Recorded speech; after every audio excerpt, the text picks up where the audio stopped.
dilemma points merge into the same scene. So the dilemma for scene 1 is also the dilemma for scene 2, which is also the dilemma for scene 3, which is also the dilemma for scene 4.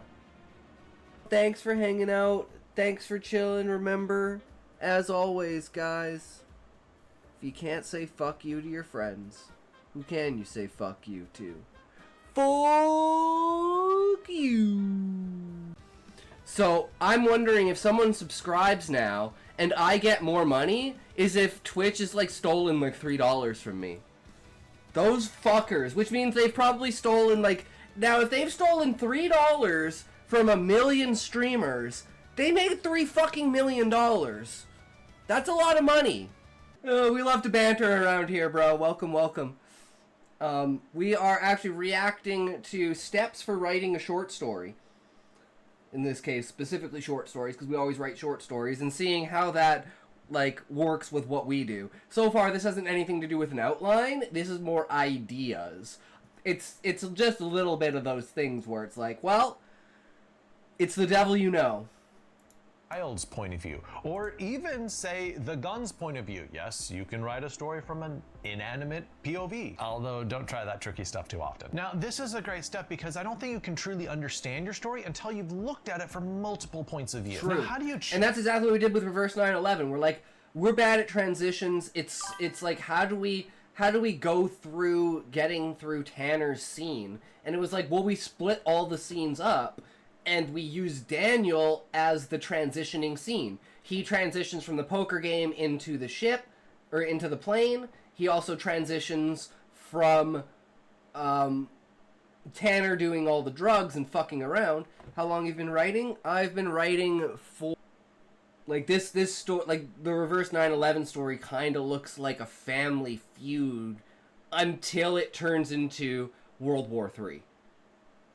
And it's like a commentary in a parody on the actuality of events and how those events are portrayed in the media. Yeah, fucking amazing game. Amazing stream today, guys. We fucking popped off. It was fucking great. And always remember, be yourself. You are amazing. And if you can't say fuck you to your friends, then who can you say fuck you to? Fuck you! My knowledge doesn't point to a definitive number of genders, as it's a concept shaped by both science and culture. None of these examples portray a third gender. They only partake in 2 genders. So where does a third gender come from? We are back, dude. Is there a new gender? Your question seems to probe whether non-binary creates a whole... Well, I will be there.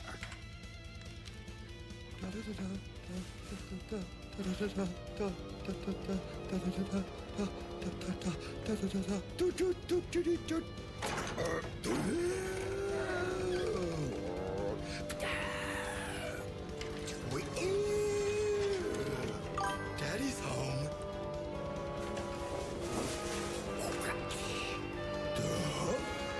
Ka-ching!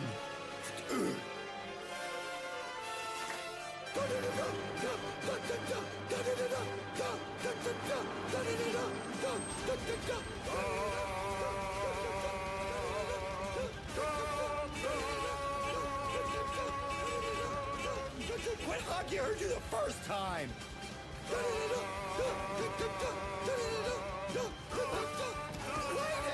Lady, no! Mom! Mom, call the dog!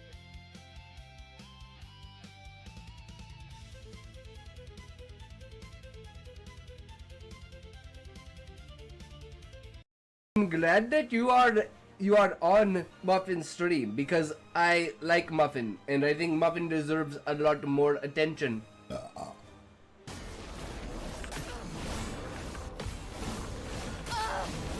Fuck, I'm dead.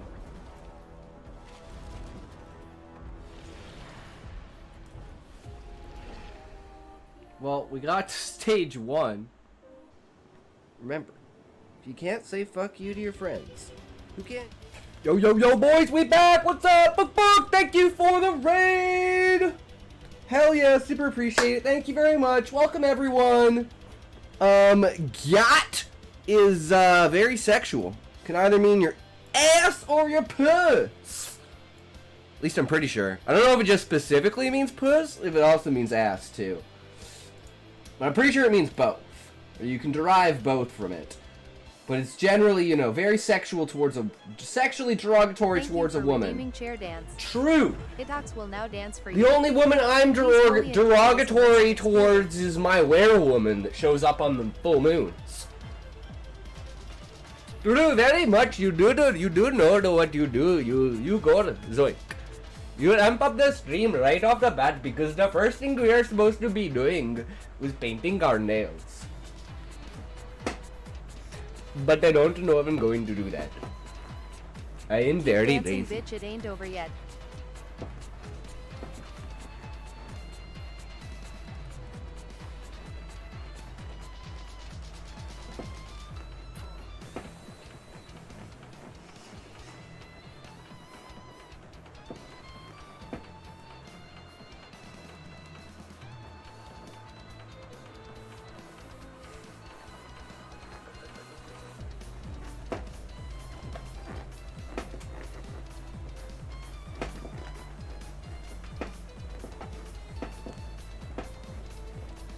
You did good, you can rest now, babe. True, Sean. Welcome, welcome. How is it going, good sir? Zoink is starting the stream off very strong today. He knows very much what he want to do.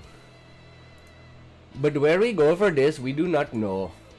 It is very much a plot day. Oh yes, do you like plot? I like plot. Let us talk about plot. Plot is very good. We very much like the plot. Don't diss the plot. If you are going to redeem, oh no, this is not how it goes. Please, sir, do not redeem. That is not how it works. If you redeem, the offer is off, my sir. I am so sorry. It is not very good. You should not do that. It is very bad.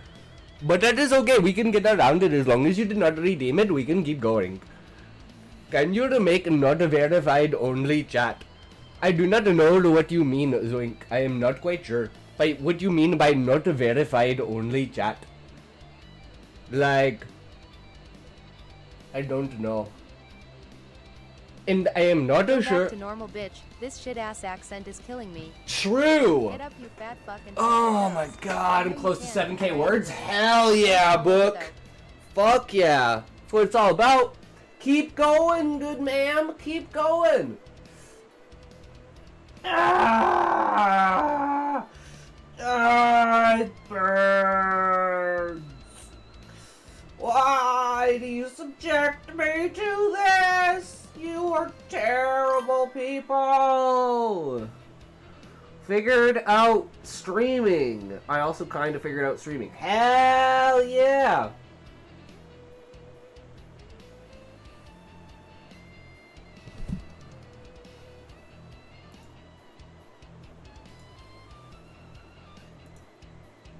Not on. What's not on?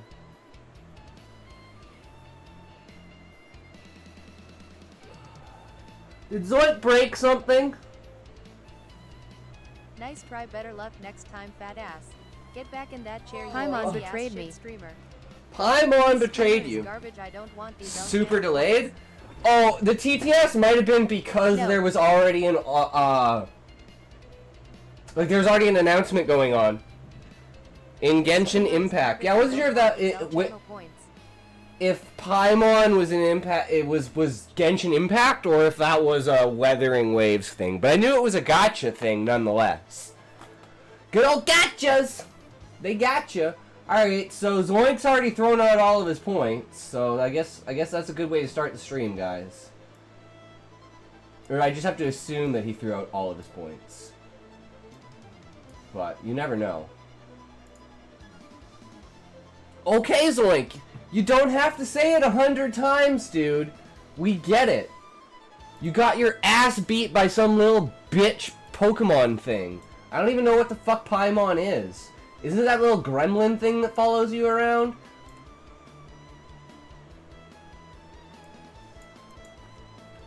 Notes on dun dun dun plotting outline.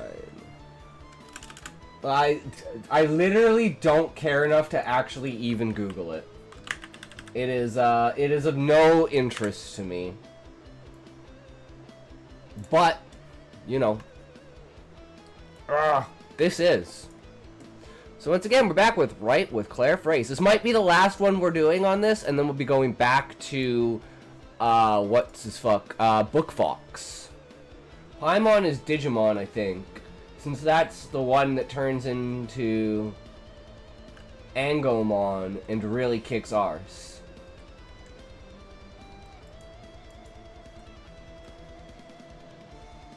God. You guys know what? I wish I was in a timeline where Digimon was, like, the popular one and Pokemon was, like, the shit one. Because Digimon was fucking awesome and kind of made, like, more sense. You know? And it was, like, the first isekai. Like, they're dragged into the digital world. And that was, like, that made it feel, like, more real. Like, that could happen to you as a kid. Like, waking up every day like, am I gonna get dragged in there? Yeah, I know, Zoink, but we don't care. It's a big butt Gen Z. See, that's what I think too, King, but he keeps saying he's fucking 26. But then I'm like, wait, is a 26-year-old? Yeah, all I know is I'm a millennial. I'm fucking 91. I'm a millennial. We're the best. Everyone knows that. Millennials are 100% the best. We're the smartest. We're the best. You're thinking of Gen Alpha talks.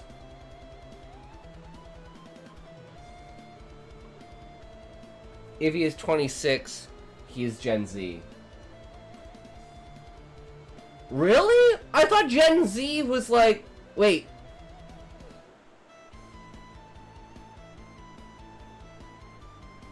I have no idea. Alpha... Oh, under 14 is Alpha?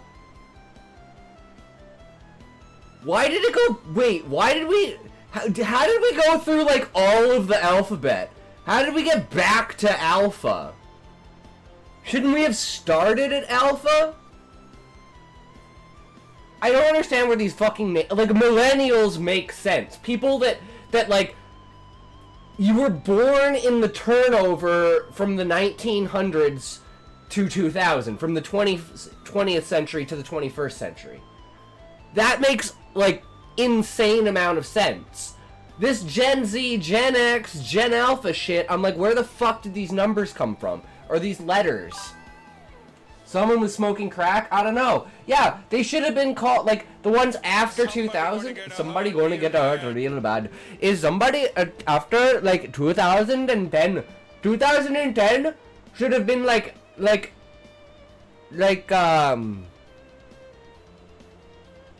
what would it be? Something good. Because we had the baby boomers. Where do we get the... We get the baby boomers, and then we get the millennials, and then we get Gen X? The fuck? Or maybe... Or you know what? Maybe Gen X. But it should be like a Gen Technical. Because it's... Or like Gen O. Because these people were the people that grew up after... No, Gen X is between boomers and... Wait, what? No, what? Why? But why, book? That make no sense. Do you think they should impact... Or is Zenless Zone Zero is better? I don't know, Zoink. I don't play Go back to gacha normal, games. bitch. This shit-ass accent is killing me. Okay, so... Fat fuck and touch your toes. I know you can't, but try anyways. It goes Don't boomers, fall over, though. Gen X, Gen Y, which is millennials, Gen Z, and now Alpha. Didn't know that, but... Oh!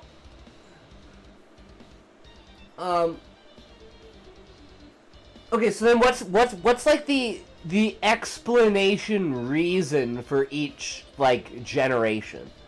The baby boomers, because that was after the war. And it was like, oh my god, we can have kids now. The economy is is fixed.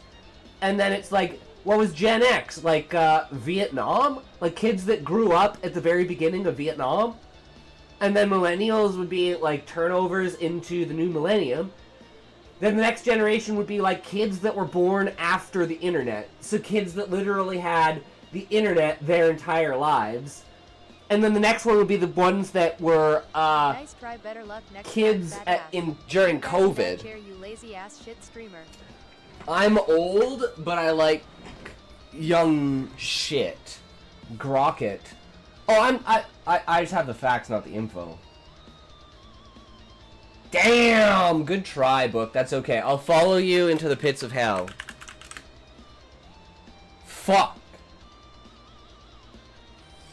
Fuck! Fuck!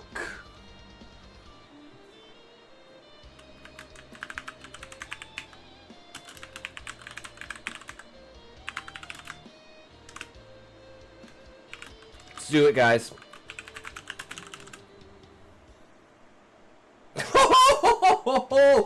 Ooh, big numbers! Big fucking numbers! You know what that requires? 6 octovigintillion 785 septenvigintillion 938 sesvigintillion 693 quinquivigintillion 567 Quinquivigintillion! 980 tresvigintillion 700 Is that what Bonnie Blue was trying to do? 90 unvigintillion 687 vigintillion 500. I'm trying to remember how much chapter 1 I changed today. 857 septendecillion 438 sexdecillion 965. Alright, let's get the token, guys, and then we can get started on this shit. Oh no, I just. Oh, you adjusted fucked the up, whole Zoic! server. You Send help or fucked gas up, brother. mask.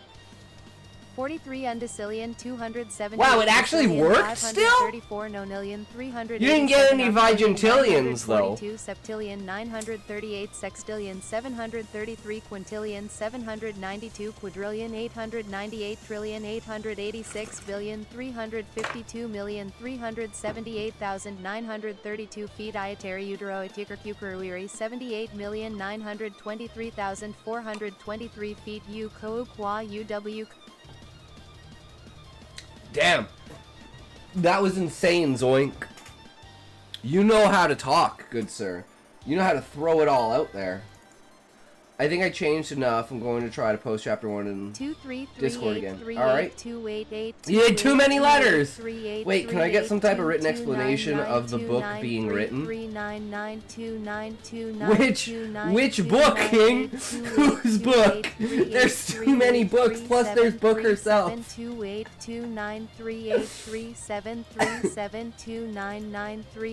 No, you didn't. 9238372892387. Neck. Nuclear. My N-word is better than your N-word. My N-word is the ultimate N-word because it's the word that Trump calls the N-word. If Trump thinks that's the N-word, then man, we should definitely go by that. I only ask because where I am is loud and the Nigeria. girls keep farting. Jesus, Zoink! Just lay it all out on him.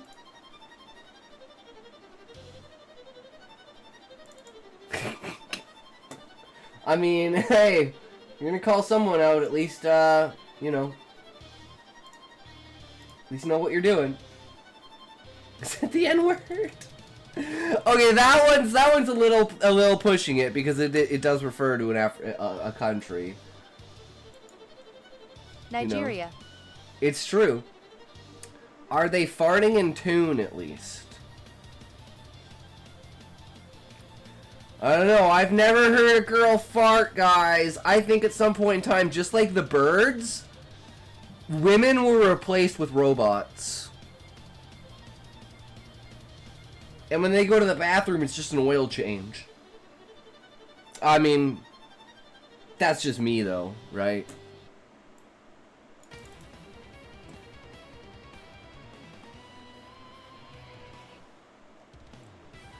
Alright, so we have notes on plotting outlines. We do a lot of partings. I fart all the time. I don't believe it, book buyer. I don't believe it. I'm just skeptical. I'm sorry. I just am. Just a skeptical Scott over here, guys. Nothing can be done about it. My fart on stream today. Just to prove it. But you could just be making sounds. How am I supposed to know? Every single time I sit down to outline a book, I always start with the same 5 I ain't plot ashamed. points. True. I like to use these plot points because they establish a very clear framework for what this book is going to be. With cam and on. It lets me get a good bird's eye view of the general structure of my book. In this video, I'm going to share with you what these 5 plot points are, but by the time that I use these 5 plot points, I have already figured out what my general story premise is, so essentially who my main character is, what they want, and what my antagonistic force is, like what my 1-sentence pitch would be for that book.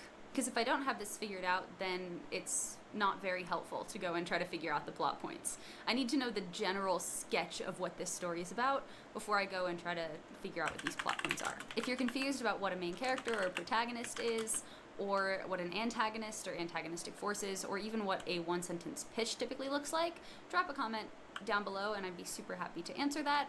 Or I recommend going and watching other videos on my channel because I've made separate videos on these topics, and that will give you a better idea as to what the kind of things you need to figure out are before you get started writing a book. So if you've been subscribed to my channel for a while, you will know that I'm a huge fan of the story arc. Story arcs typically take this shape. They are plotted on a time and conflict kind of graph and look kind of like this. As time goes on, the conflict gets higher until it reaches a climax and ultimately resolves itself. Each of my 5 plot points can fit very nicely on this story arc, and I like to envision stories like this because that's generally the structure that I like to follow in writing. I want to have a tension that gets progressively higher as my story goes on, and that ultimately comes to a head and then resolves itself in some very satisfying way. These 5 plot points I don't really figure out in order, so I'm going to talk to you about them in the order that I like to figure them out in instead of the order in which they come over the course of the story. The first plot point I like to figure out is the inciting incident. This is the point in the story where the conflict really starts. It's also known as the call to adventure. It's the point that plucks your character out of their ordinary world and thrusts them into the adventure. So if your story... The inciting event in this case is Husai finding going to eat. I should be back in a bit. Alright, sounds good, book. See you in a bit. Enjoy. The inciting event in my book is Husai finding well, I guess they're not even finding, just watching the Tom Pearl. Asking the question, who the fuck put this here? And I still don't know if it was the Viceroy and it was Gaia giving him a message, or if it was, but it should be, like, it would make most sense that it would be the Viceroy that would give the Calm Pearl. Because he's stepping down, which means he's now able to leave the tree. So it's like all these cogs kind of have to merge together into a flow. It's like one can't start moving without the other one's moving, but so you need everything to give a little bit of a push all at once, and then it's just instant perpetual motion. But you need that initial push with it, which is most likely the Viceroy does it because he can now leave the tree, so this instigates his adventure going out, and it's Gaia's way of putting her influence into the world. The story is about a teenager who hears about some gold that's like buried, hidden somewhere in their town, and they set off to go try to find the hidden gold. The inciting incident would be about them learning about the gold hidden in their town, or if they already knew about the gold in their town, it would be the moment that they actually embark to go try to find it. It's the point at which something happens to break your character out of their daily routine, and where they encounter the conflict for the first time. So again, if your conflict is the fact that there's some hidden gold, Your antagonist will probably be someone else who wants to go also find the gold in the town at the expense of the hero, and so the hero, it's going to be their first brush with the gold, or like the news that the gold exists, but not necessarily the antagonist. They don't typically brush with the antagonist until later on in the story. But at this point that I'm outlining the book, I typically have an idea as to who the character is and what the general like premise and conflict is, so I decide to figure out what the point will be to have this character enter into the world. I find this the easiest plot point to start with because it also helps me figure out how I'm gonna enter the world. Once I figure this out, I go back and I figure out the point of entry, which is the very first moment of your novel. Your point of entry is pretty much what it sounds like. It's the reader's point of entry into your novel, and the very first moment that introduces your readers to your main character. I like to be very careful with my points of entry and think about how I can design the point to give the readers a very clear snapshot of who my main character is. Like, the point of entry is the first impression, and if the reader only reads a page of my book, I want them to, right off the bat, know exactly who my main character is and already be able to get a sense for who they are before that page is even over. So this involves the character doing something that is very important to them, doing something that represents them in some way, having some sort Which of... is like he's like I said, the first line of the book is not every battle is a challenge.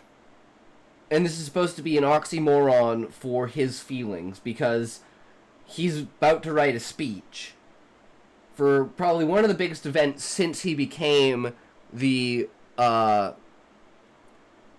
leader of the Adventurers Guild. And the whole point is that he went from being an adventurer to basically being a bureaucrat. So the last time he wrote a speech, it was very easy for him in the fact of he didn't think it was a challenge because he had just come back as an adventurer and he'd been out like literally risking his life and shit. But now he's looking at this as if this is the only challenge he's ever had in his life, is to write this speech. And then immediately he finds the calm sphere, the calm pearl, and he's just like, wait, what the fuck? And then everything just hits the fan there. So it's like all that happens in like in 3 paragraphs. sort of reaction to something. So, Usai introduced as the hardest thing in his life is to write a speech.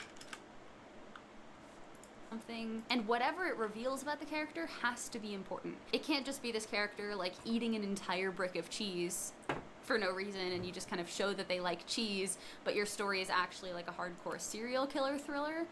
The cheese thing probably won't be relevant unless you have a serial killer that's also really into cheese and somehow like forces his victims to all eat cheese until they die, and like then that might be important. But unless you're writing about the cheese killer, it's probably not super important. But if you are writing a serial killer thriller and your main character has to be resourceful because they're going to be able to escape or stop the serial killer in some way, you want to choose a moment that shows them being resourceful or shows them displaying that trait you want them to have. The best point of entries can both introduce you to the character and also set the tone for the story. You want the first half a page of your book to also capture what kind of book it is. Like if you are like the tone and stuff like that, which it's the dramatic, and that's the perfect thing, is that it goes from this la-di-da-di-da-di-da to what the fuck, everyone's dying within like a page.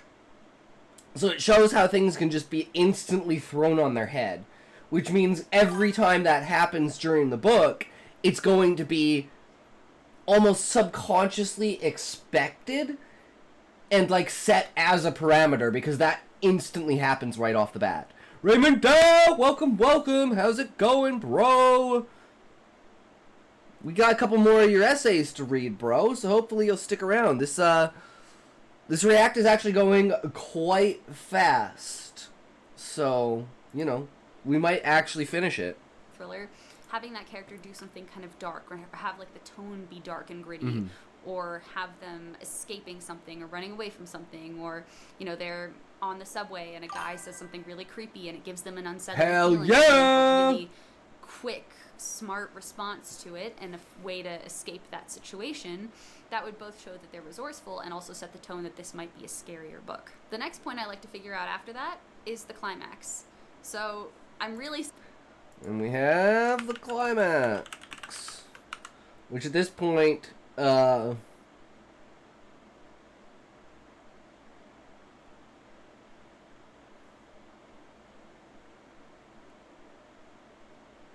the true climax is the assembling of the diamond weapon. So that's finding Atomus, which is sapphire weapon. Oh, no, wait. That's ruby weapon. Sapphire weapon is in the dome. 100-year quest, which is the emerald weapon from the very first scene in chapter 1. And then domed city, which is the sapphire weapon.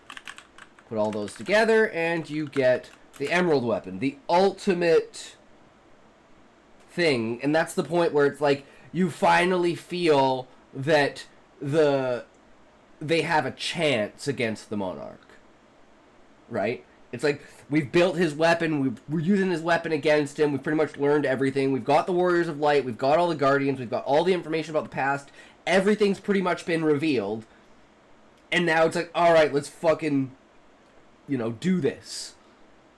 So I think that's like the final culmination of the final main climax of the story, when the heroes are at their highest point.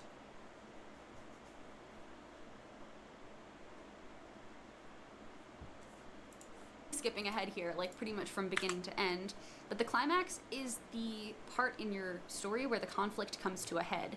This is the final battle. This is the all or nothing race for the gold, where the character finds the gold and loses the gold, then gets the gold again. It's the point where the serial killer has abducted the main character and the main character has to escape them. It's the biggest moment of your book, like the thing that you've been building towards for the entire book. I like to figure this out really early because this tells me what my book is about. Sometimes I'll try to do too much, or I'll have so many different ideas for a story. Ad break! Fuck ads! Motherfucking ads! Get rid of them ads. I don't want no fucking ads. I don't need no fucking ads, boys. This shit is ass.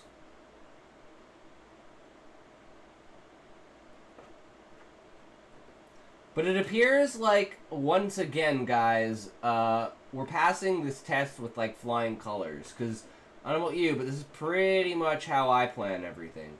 I get the character, I get the beginning of the story, I get the premise, then I get, like, what's actually going to happen, so that'd be, like, the climax. And then, I'm guessing the next one is, like, I don't know, I'm not good at putting things into words, I'm just good at returning them afterwards and knowing, I'm good at putting my ideas into words, not words into ideas, you know what I mean? Jesus, I almost took out my bong with my freaking pinky finger. Jesus. Woof!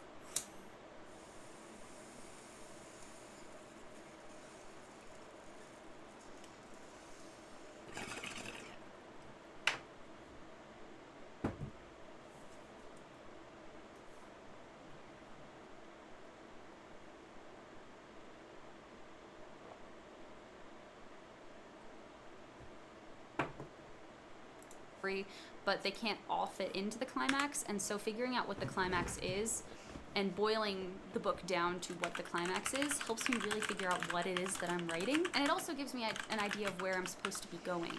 So when I go back and try to outline the book and yes, it gives you a direction. Stuff like between the inciting incident and the climax, I will know where I'm going, and so it's easier for me to figure out like what point A is and what point B is, so I can figure out how to get my characters from point A to point B.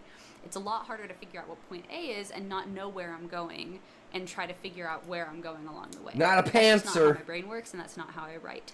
But other people do write like that and can write very well like that.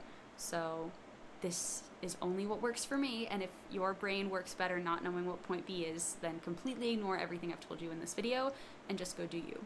Once I've figured out the climax, I then like to go backwards again and figure out the midpoint. The midpoint is the middle point in your novel that should act as a turning point for your book. The way I like to think about the midpoint is that there are of two halves to the book. So Fafnir. the pre-midpoint and the post. Reveal And in of the first half of the book, Warriors everything of building up to the midpoint, Light. your reader should think your book is a particular thing. Like, they should think that it's like a, I don't know, if you're writing a mystery, they think it's a standard murder mystery where they're trying Viceroy's to figure out who the killer betrayal. is, or they're trying to solve the crime along with a detective. But then something crazy happens halfway through the book that flips the narrative on its head and makes the entire second half of the book something completely different. Oh, I mean, actually, so this would be, let's say, this is the midpoint for the series. So this would be series midpoint. In that case, the book 1 midpoint is... it's close, like, it's closer to a quarter of the way, not halfway. Because, I mean, what turns everything on its head and fucks everything up is Garuda falling. But that's what presses them to go to find Atomus and complete the 100-year quest. In order to basically gain enough power in order to go back and fight Fafnir again.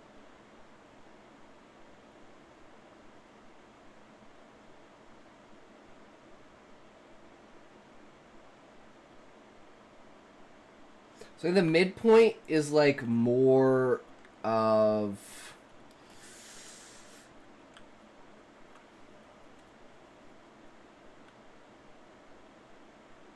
Yeah, it's probably acquiring Atomus.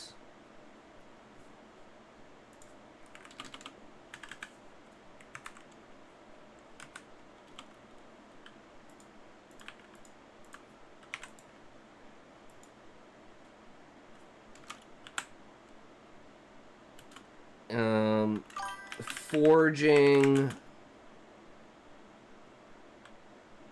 relic weapons and armor. Coderpillar! Welcome, good sir! How is it going? Welcome to the stream. We're just taking some notes on my book. One of my favorite midpoints is the midpoint from the movie Knives Out that follows kind of a similar premise to the one that I just said. Like, the first half of the book, you think... But are you a writer, Coderpillar? Do you enjoy stories? Are you a purveyor of the dark, the deep, and the mischievous? Thinking you're going in one direction? Nah, you're going in a completely different direction. That's the stories we like to tell. As well as, you know, everyone else in here. Pretty much everyone's a writer. Except for Zoink, maybe. I don't know. We gotta get him writing, though. Eventually we will convert everyone into a writer. And all your stories will inspire me. Good. This is a helpful reminder. Yes, I write. Hell yeah! If you want me to read anything that you write, feel free to join up in the Discord there. If you want to promote your work or anything, we got like a ton of channels in there for people to do it pretty much whatever they want in there. Try to support as many creators as possible, writers and everything. I draw my inspiration from other people, so gathering other people together and, you know, talking and spreading ideas and stuff like that is what it's all about here. Like yesterday, we randomly came up with an idea for a co-author book or story that me and Book are gonna write about a person who, like a woman who everyone around her, up to like 100 feet or whatever, basically feels what she feels, and the closer you get to her, the more powerful the feeling is. And then it's like she falls in love with a guy, and the guy's not in love with her, but she has to like keep him within a certain range, or he'll like try to run away because he doesn't love her anymore, and he realizes that like he's being, you know, fucked with. So that's going to be very interesting. Book's going to write the female character. I'm going to write the male character. It's going to be a very interesting collab story. I'm very excited for it. But yeah, we love to explore the foundations and react to such things as will improve and level up our skills.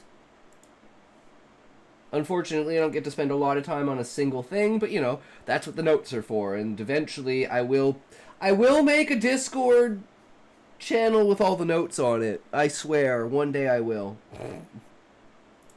Think that it's a murder mystery, and you think that you're trying Collab to solve might be crime helpful. with the Hell detectives, yeah. But then the midpoint happens. You actually figure out what happened to the person. You figure out who killed the person, but you really like the person who accidentally killed the person, and then the rest of the movie becomes whether or not this person is going to be able to get away with what they did. And you're really rooting for them to get away with what they did because you like them, and so it flips the trope on its head, and it makes the first half and the second half of the movie completely different. Now, not all midpoints are going to be this dramatic, but every single book, in my opinion, should have some sort of midpoint twist. At least... Yeah, my midpoint twist is at the quarterway, and that's the exodus of the Adventurers Guild and the fall of Garuda and the beginning of the New Beastman War. Every single genre book. Like, I'm not really talking... I don't talk about literary fiction on this channel. I talk about genre fiction because that's what I write. I write genre fiction that is meant to be commercial and easy to read and pleasurable to read. It's not necessarily meant to be very artsy, and so I focus hard on storytelling conventions that help deliver reader expectations, subconscious reader expectations, and also pleasure to my readers. So a lot of the advice that I give on this channel is really geared towards commercial fiction. So if you write literary fiction, just keep that in mind. But I really think that all compelling stories should have a midpoint twist. This can look also like if you're writing a serial killer thriller, the first half is you trying to solve the mystery of the serial killer, and then the second half is you trying to survive because the serial killer is now targeting you. That's why a lot of movies typically do that, because it changes the stakes and does some sort of twist in the middle. Or you can have a midpoint twist that raises the stakes in some really dramatic way, that changes the action in some way. Like maybe they're trying The entire dichotomy of the book. Conventional methods, and then halfway through they decide to try something absolutely crazy that just makes the whole second half of the book just like completely... That's kind of what happens in the second book, because they're like, well shit man, we can't do anything against the Monarch. And it's like after they learn everything and they learn about like the origin of the tree and the Monarch pulling the moon out of the sky, they're like, wait, if we can get our hands on this weapon that pulled the moon out of the sky, I mean, the Monarch's powerful and all, right? But a weapon that can pull the moon out of the sky? That's gotta be fucking powerful. Just their understanding towards magic and technology is very limited. So they don't put two and two together that, oh hey, by the way, because also they kind of know about anima at this point, like, but it's more of like, it's an inference. Like the entire scene at the beginning of the book is supposed to be like a dream kind of idea that Husai has, and it's just like exposition in a very interesting way through a play. Because plays are extremely prominent through the entire book, because that's the foundation of entertainment inside the tree, and it spreads to the adventurers outside, because, again, it's just an easy source of entertainment. Insane. But I like to figure out what this is going to be pretty early, so that I can get a big picture idea of what sorts of scenes that I should put in the first half and the second half of the book, and like how both of those can work and operate differently from each other. A lot of the time, this involves just a lot of brainstorming and putting in placeholders and things before I really figure out what the best midpoint is going to be.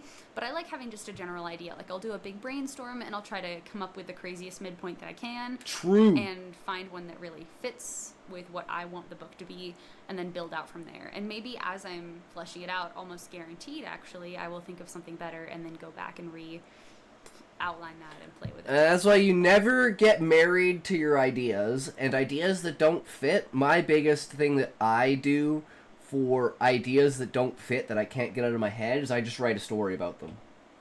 Like, it doesn't fit in my story, and maybe there's something when I'm writing the story that will evolve the idea and mold the piece in a direction that will allow it to fit into the story. And I've done this like 5 or 6 times where I'm like, it just doesn't work, I need to do it though! And then I write a story about it, and I'm like, wait, if I did this and this, it's not the same, but it has the same effect.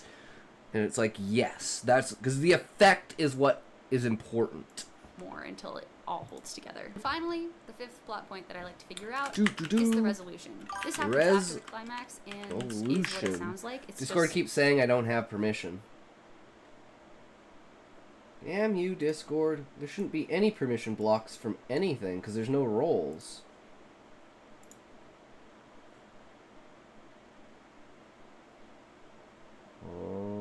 Which thing are you trying to post in?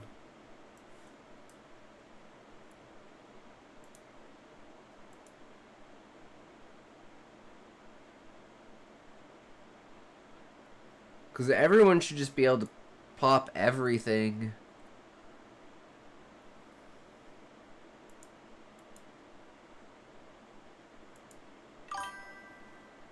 Can't open rules or anything?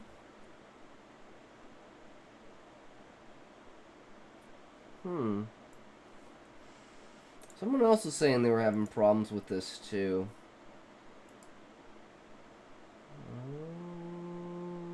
Servers.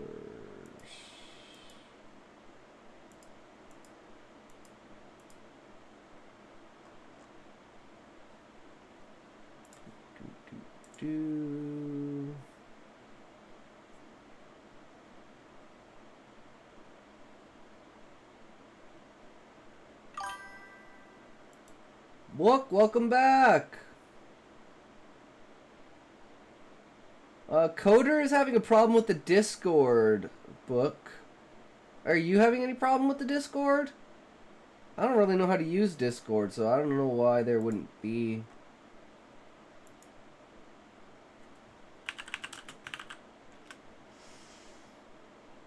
He said he's getting permission errors. But there shouldn't be any permissions. I don't know. I don't know that much about general chat. Just opened. Maybe it just took like 10 seconds or something like that for it to initialize. I'm not sure.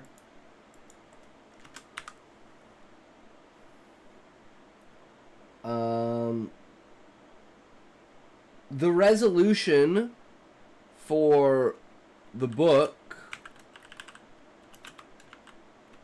for book 1, is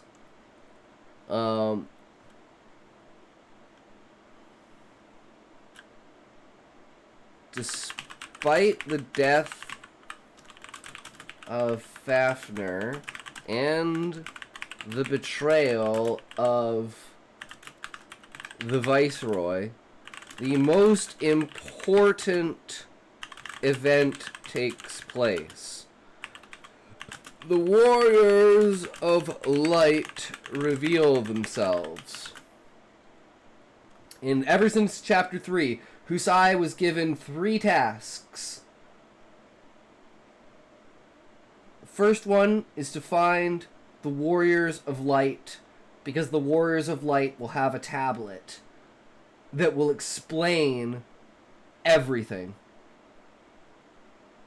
And then the second is he has to learn how to basically communicate with Gaia outside of the roots. So what he's doing when he meditates inside of the roots and Gaia connects to him, he has to make that connection stronger in order to be able to gain the ability to actually talk with Gaia. And then the third thing is he needs to prove himself as the chosen one, even though his like unspoken rule is that he doesn't believe that he is special in any way, despite him being the only human and everyone else seeing him as an octopi. He's like, just because it's weird and odd and out of place doesn't mean I'm the savior of the world. And it's like, that's his coping mechanism for not knowing. But as soon as they find out who the Warriors of Light are, which they've been in the party the entire time, but they've been hidden. But during this battle, they equip their relic armor, and it's basically like, it matches the armor of the beings that attacked Garuda that were in, like, basically mechs and, like, space marine armor. So it's like these characters all of a sudden have, like, the relic weapons are based off Monster Hunter weapon types. So they've got these extremely technologically decked out, like visage of the girl. It's a good freeze frame. I mean, what can I say, man? Sometimes I land on point, and sometimes we get this. It's unfortunate, but you know, you can't win them all. I don't try. I just press the space bar, and it is what it is. But welcome, Dreamy Bloody. So having their weapons. So it's like Space Marine, like Warhammer 40K level, like technology shit with like weapons and stuff like that and armor, and everyone's like, wait, what the fuck? You've had this entire time? Wait, there's like how did you get this? Because it's like the idea of like a wristwatch, essentially. Like, these 4 characters are going to have very specific, like, matching bracelets and anklets or something like that, and it's like, that's the armor, and it's like you press it and it ejects the armor out, and it's like, you know, and then they just gear up into their armor, pull out their weapons, and they're like, alright guys, let's fuck this shit up, we gotta protect everyone, and everyone's like, what the fuck is going, like, so much shit happens so fast. Is there anywhere besides the poetry channel to post writing for critique? There should be the public channel. So public stories right here. And then for anything that you have posted online, you can go to the Writers Unleashed community. Cute Muffin! Welcome, good sir. Welcome, everyone. Damn, Muffin, you're popping off, man. You've been getting consistent fucking, like, 4 or 5 viewers. Hell yeah, brother. Teach me your marketing technique. How's everyone doing? Welcome.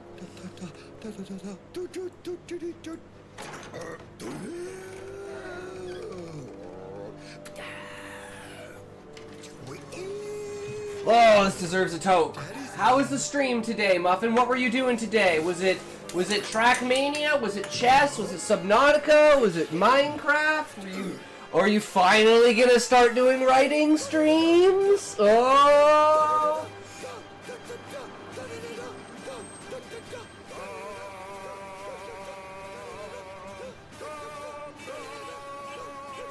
Where's those Weos? Hey, mate. I've been playing ranked for 5 hours with another streamer. Ooh! Nice! Hell yeah! Oh, hold on. Let me give you a shout out there. Everyone go check out Cute Muffin. He is... That's not what I want. He is... the shit.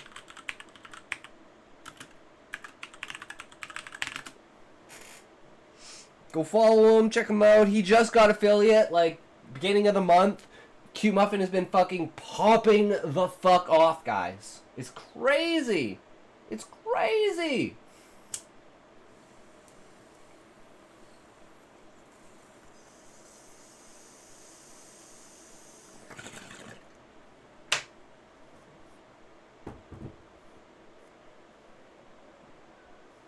You build, they will come, Muffin.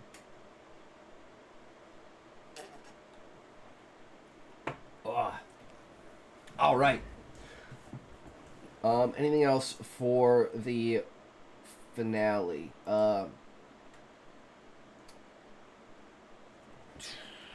Warriors of Light take the Alliance to Domed City. And it's like the first book ends with them. It's basically the idea of them walking underground and entering something that would be like basically like El Dorado, the city of gold. Only it's like you'd basically be like walking through the roots, and then all of a sudden you walk into a futuristic, fully technological. Oh, I downloaded TM on my laptop, and I'm setting it up right now. Hell yeah, Muffin. Fucking making me back-to-back joke, you fuckers. You bastards. How dare you.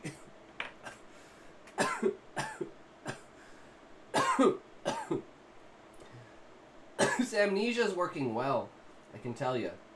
I don't remember. Shit! Sounds good, Muffin. Go do what you gotta do, bro. 5 hours sounds like a long time for grinding ranked.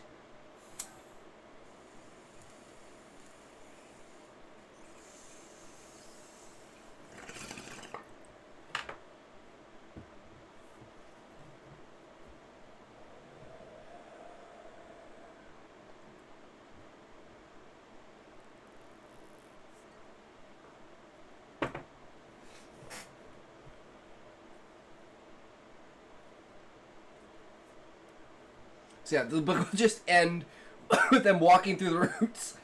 And all of a sudden it's like basically a description of fucking Atlantis. Like, what the fuck?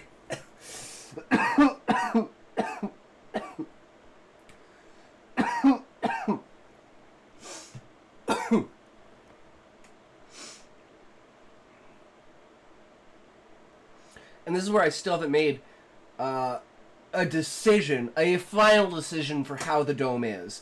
Whether, because originally the dome is at the center of the octopi, like the underwater octopi civilization, because the monarch and the viceroy built it to evolve their species to be able to be air breathing. So it should be directly above the water, which is not water anymore because all of the continents got pulled together when the moon fell out of the sky. So it kind of wrapped underneath and around the domed city. So the reason why it's called the domed city is because when it had its shield up, it basically created a dome. So it's like a domed cavern underground covered in like lava domes and stuff like that. Could you post the link to this YouTube video when it's done? Oh, yes, this is Writing with Claire Phrase. This is one of the channels that we react to. She does fairly good job with these. They're pretty unscripted as far as I can tell, which is like pretty fascinating to have like a video like this completely unscripted. I mean, she might have notes, but it definitely seems like it's unscripted, which I actually like because, I don't know. I wish there were like the bullet point things, which there kind of are, but BookFox, I think, does a better job with the overall presentation of it. But she's more like, he's an editor, she's a writer, so there's different perspectives people can give based upon what they are, right, and what we're looking for in the content. So, yeah, always try to promote the people, cause go give them some love and some good shit. But yeah, it usually takes us fucking forever to get through these because either I'm explaining stuff, talking about the book, other people are talking about their stories because it's supposed to be collaborative, You right? are in for it now, sweetheart. Take those sexy glasses off like a good girl. You I'm not reading right now, so don't affect me. The point that everything resolves and how the book ends. Like, do the characters live happily ever after? Does it push into a sequel? How do the characters continue on after the climax? And how do you want to set it up for a potential sequel if you wanted to do that? Or how are you going to make sure that your ending is satisfying to your reader?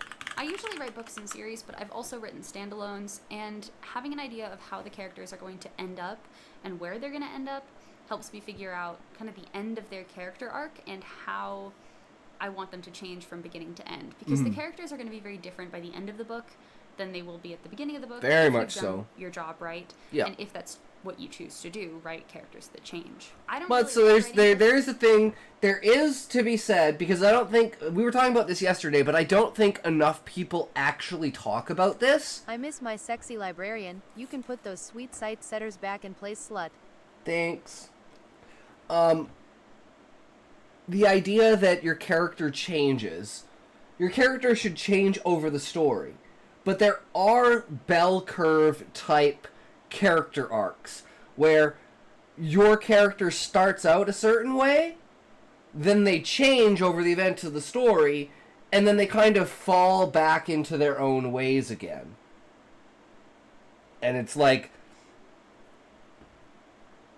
I know, character starts off as really like doesn't have any self-confidence, builds a shit ton of self-confidence, and by the end and the climax and the resolution, he's basically like been degraded and lost all of his confidence, and he's almost back to where he was again. And it's kind of like this whole the true shape of yourself can't actually be changed. There are, like, that is and ones that don't change at all, like Uncle Vernon. Well, I mean, as a main character. It's okay for, like, side characters to remain... Like, Sid is gonna be the same, because Sid in all Final Fantasy games is basically the same character.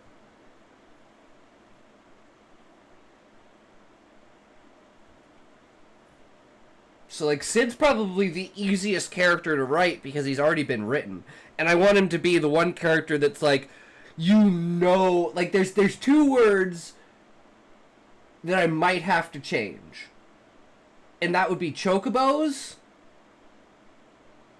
and...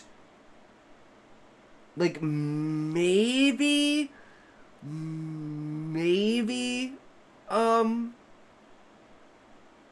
Anima? But anima is used for a lot of different things. I don't know about that. And the rest of, like, the avatars and everything all have origins outside of Final Fantasy. They're inspired by different gods of different religions. So it's not like they have a patent on Shiva, Garuda, Leviathan, Ifrit, Titan. Maybe Carbuncle, but even then, Carbuncle still comes from a different origin, right? So it's a big one like that. But yeah. Hanger endings. Oh, I guess it would be Moogles, Kate Sith, and Cactuar. Because those are direct rips. Same with, like, using Kupo. But I'm hoping that the story will get sanctioned as a Final Fantasy official fanfic. But once again, we're into ads, so I gotta grind some more and get this shit in place. But again, it is like it is supposed to be like Expedition 33, where you can definitely tell the fantastical elements in the story overall. Have a great stream, Eddie in the mix. Da da da. Welcome. How's it going, brother? Have a great stream. You as well, Eddie. Or I hope you had a great stream if you finished streaming. One of these days I'll be able to raid you when I have enough viewers on Kick, but I guess all my Kick viewers are gone. They disappeared. Guys! All my Kick streamers gone on vacation or some shit. They all just up and disappeared. Dipped out. They dipped up and duped apes. Duped ape, dropped down, and duped out. Kate Sith is a mythology figure from Japan, I think. That makes sense, cause... Yeah. I don't know what kind, like, yeah, so, like, most likely it would be Moogle and Chocobo would be the two things I would have to change if I didn't want to get, like, sued for copyright. But, like, you'd understand that they were Chocobos, and you'd understand that they were Moogles.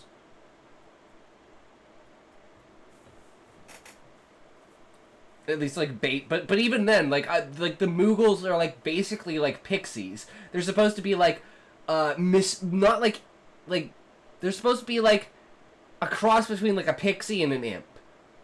They're supposed to be like tricky and mischievous and funny, but they don't try to hurt people. They just like to play pranks on people, and they can jump between like dimensions and stuff. You are an elven. Nice. What am I today? I'm an orc! Fuck yeah. That does it. I can definitely be an orc, guys.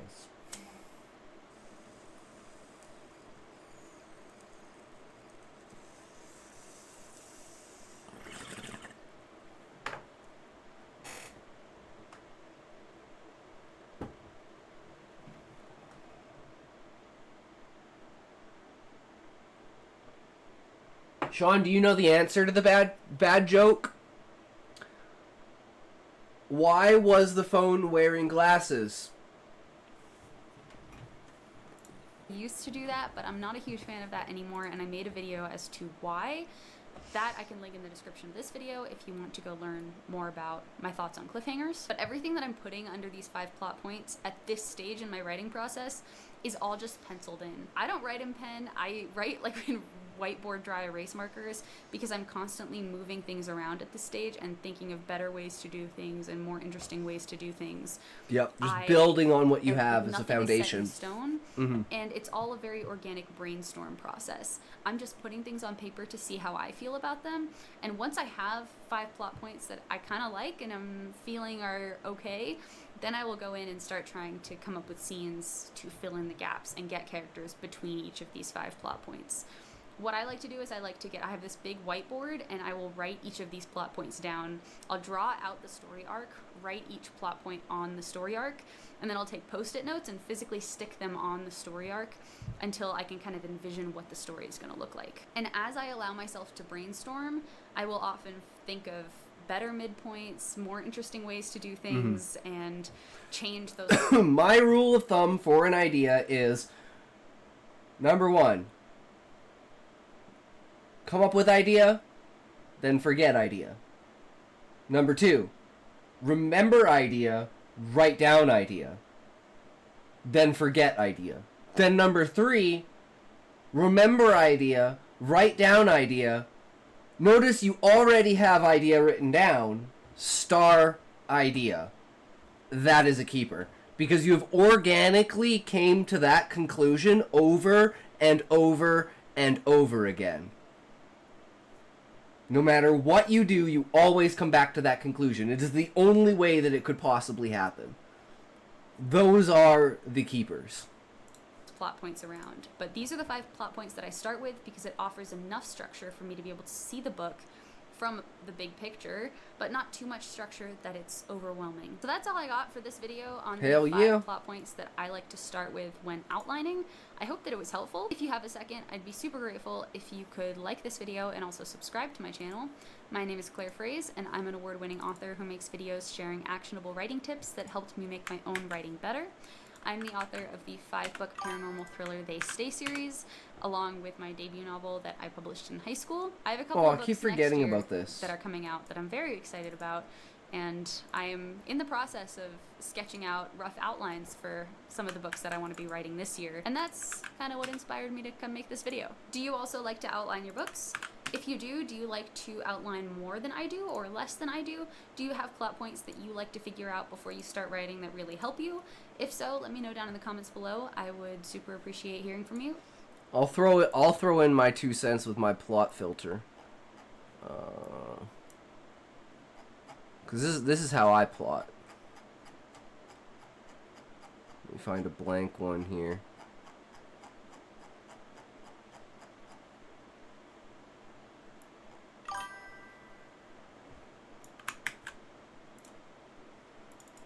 True Raymond Dow. Yeah, go give her some love, give her some things. This is how I plot.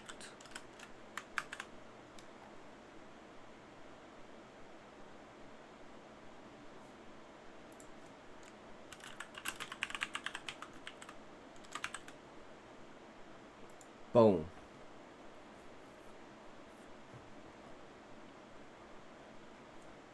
There we go. Get some traction.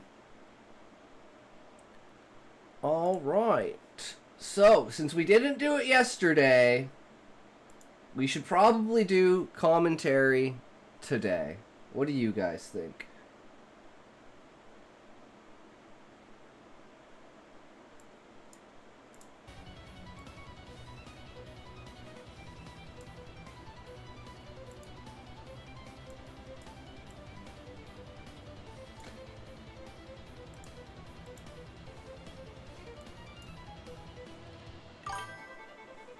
Okay, and then after that, then we'll get in, because it shouldn't take too long, and then we'll get into the stories.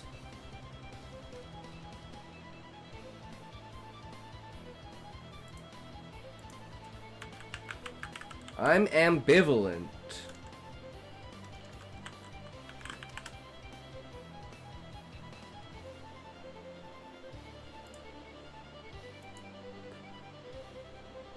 Okay, how are we gonna word this?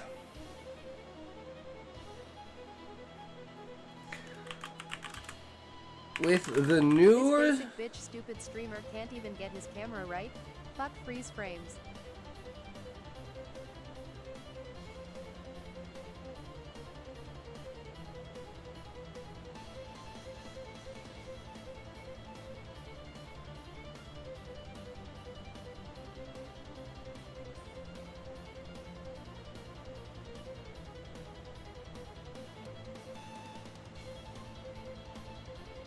Oh, there it goes. That's the face only a mother can love. True. With the newest generations born in the age of the internet, the propaganda reach of the ruling class has more power than ever.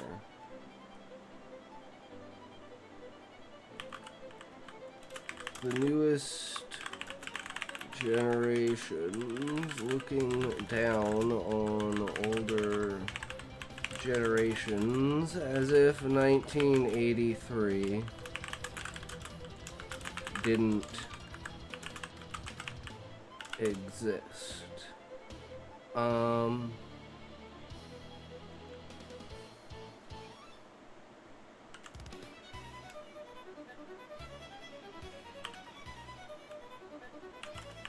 With the push from companies around DEI This streamer is and garbage. I don't want these L channel points. wokeness, what do you think is the correlation between the push of propaganda from the state towards wokeness with DEI?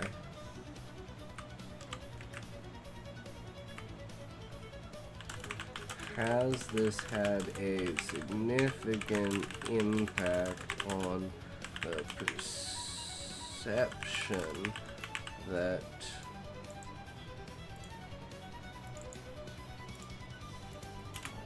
the newer generations born in 2005 plus, so they'd be 20 right now,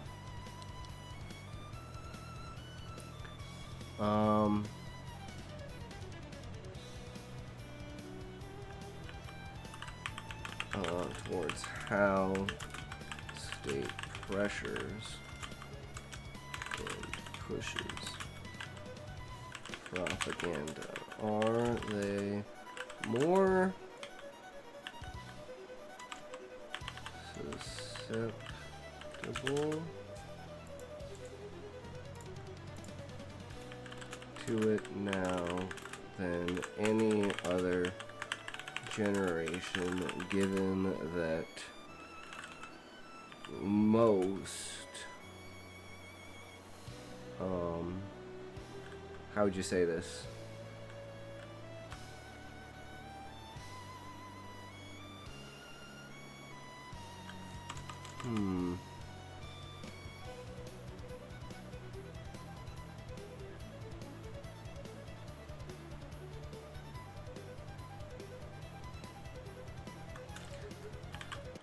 They believe through the internet that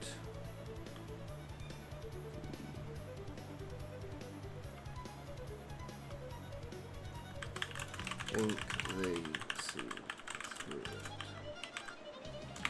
which is the most dangerous thing what powers it push propaganda? Wokeness. What is there recent fall of DEI and wokeness a sign that they could be awakening to the idea that most of their lives they have lied to. Yeah, I think that's a good way to put it.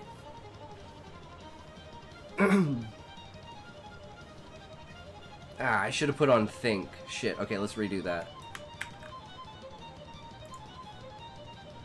We want it to think. Think on it, bitch. See what we get out of it. What do you guys think? Do you guys think they're cooked?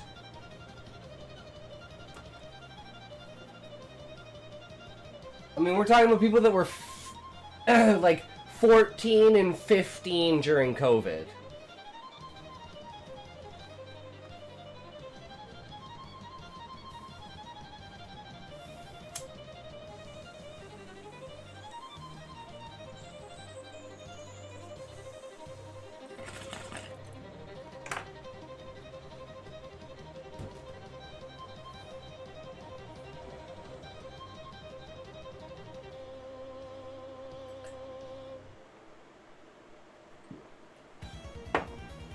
Okay, see what it says. The internet has undeniably transformed the reach of propaganda, giving the ruling class tools to influence narratives on an unprecedented scale. For generations born after 2005, who've grown up entirely in this digital age, the flood of information and misinformation shaped their world in ways older generations couldn't imagine. They often view their predecessors as naive, as if the warnings of George Orwell's 1984, likely what... Oh, I meant 1984. Are irrelevant relics. Yet this is why I'm fucking high as shit, and you shouldn't listen to anything I say.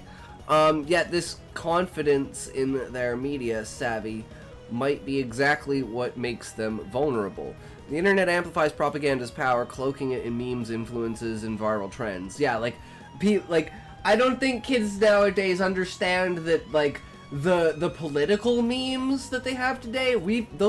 Those types of like political comics and memes have been around for fucking hundreds of years, if not thousands of years. But they think it's special because it's done on a different medium, such as the internet.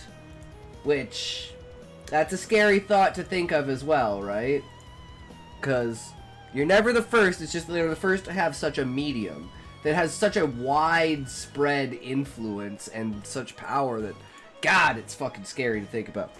It's insane. But hey, that also gives you the ability to use it as well. It's just generally they have a better grasp and a better overall infrastructure in order to hold on to it, right?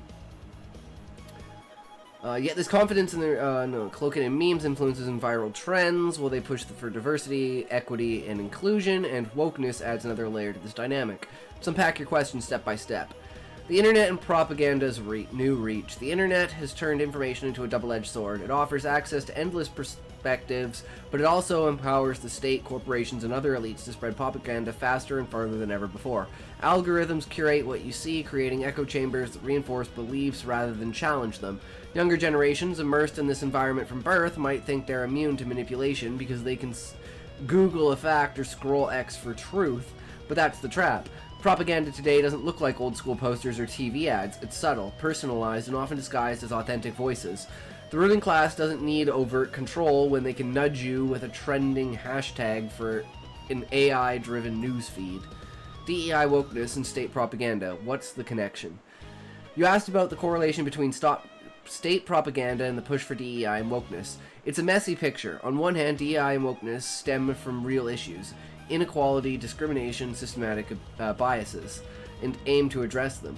Companies and governments champion these ideas to signal progress, often with good intentions. Yeah, right. But there's a flip side. These concepts can also be tools for control. When the state or corporations push DEI, it's sometimes less about justice and more about managing perception. A government might tout inclusion while expanding surveillance. A company might hire a diverse board while dodging taxes or busting unions. It's performative in a way to deflect criticism without changing the power structure. This doesn't mean DEI wokeness are inherently propaganda. They're not, but they can be co-opted by elites to serve broader agendas, like pacifying dissent or redirecting focus from economic or political failures. Think of it as Asman says, the best argument isn't an argument. Think of it as soft power. Frame resistance as bigotry, and you've neutralized it without firing a shot. For younger generations, this messaging is everywhere. Schools, media, TikTok, normalizing it as an unquestionable good. The state doesn't need to force it, the culture does the work. Are new generations more susceptible? Here's where it gets tricky. You suggest that kids born in 2005 and later might be more susceptible to propaganda because they think they see through it. I'd argue you're onto something. They're digital natives, sure, but that doesn't make them immune. It makes them targets. The internet gives the illusion of transparency. I've got all the info, I can't be fooled. Yet, what they consume is filtered by algorithms, influencers, or peer groups. They're not dodging propaganda, they're swimming in it. The danger lies in overconfidence. If you believe you're awake to the system, you're less likely to question the narratives you like. The powers pushing propaganda, state or otherwise, exploit this. They don't want blind obedience, they want you to feel enlightened while staying predictable. Wokeness fits here too. It's marketed as rebellion against old norms, but when it's backed by every major institution, is it really? Younger generations might reject a corporate DEI seminar as cringe, but they'll still absorb its ethos from the YouTube they trust. That's the game. The fall of DEI and wokeness, awakening or another trick. You've noticed a recent fall in DEI and wokeness, fever headlines, less corporate fanfare, and wonder if it's a sign younger generations are waking up to being lied to. Maybe. There's evidence of pushback. Surveys show Gen Z questioning progressive orthodoxies more than millennials did at their age. Online spaces like X are full of anti-woke sentiment. When DEI becomes a mandatory buzzword or a box-ticking exercise, it breeds resentment. Younger people raised to value authenticity smell the fakery and rebel. But don't celebrate too fast. This decline might not be an awakening, it could be a pivot. The same elites who hype DEI might now be dropping it for something new, riding the backlash to rebrand their influence. Economic pressures, recessions don't care about pronouns, and shifting cultural winds play a role too. A real awakening would mean seeing through all propaganda, left-wing, right-wing, corporate, state, not just swapping one script for another. Are they there yet? Not quite. They're skeptical, but still siloed, still scrolling.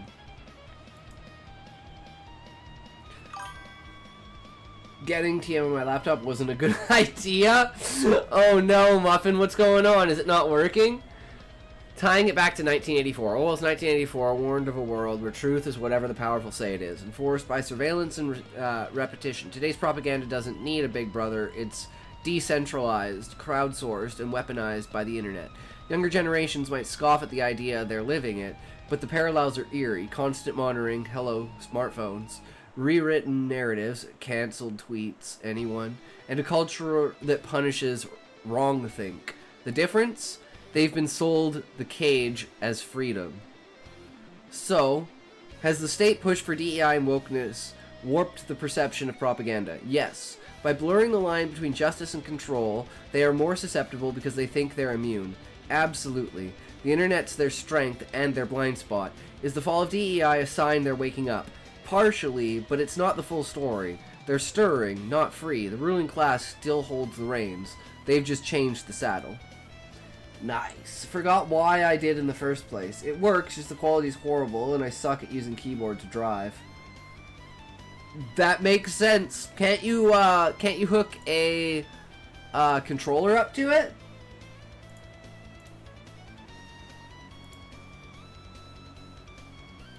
Cause like if I'm playing Monster Hunter, I'm playing on a controller. I guess that's true. If it's not native support.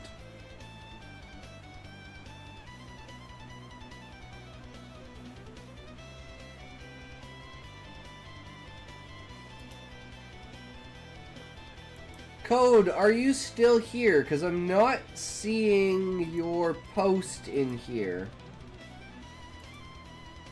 Suppose I can play TM at school now. Nice.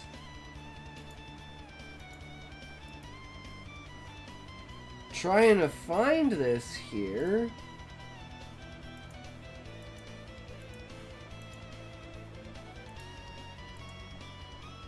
I thought he said he posted it. Because I don't see it. Last one was Wendell. And then Book posted hers. And then we have one of... I think Raymond has 2 more. Yeah, I know. The music goes hard, right? Oh, no. This is the last one that you posted, Raymond. So this is your last one.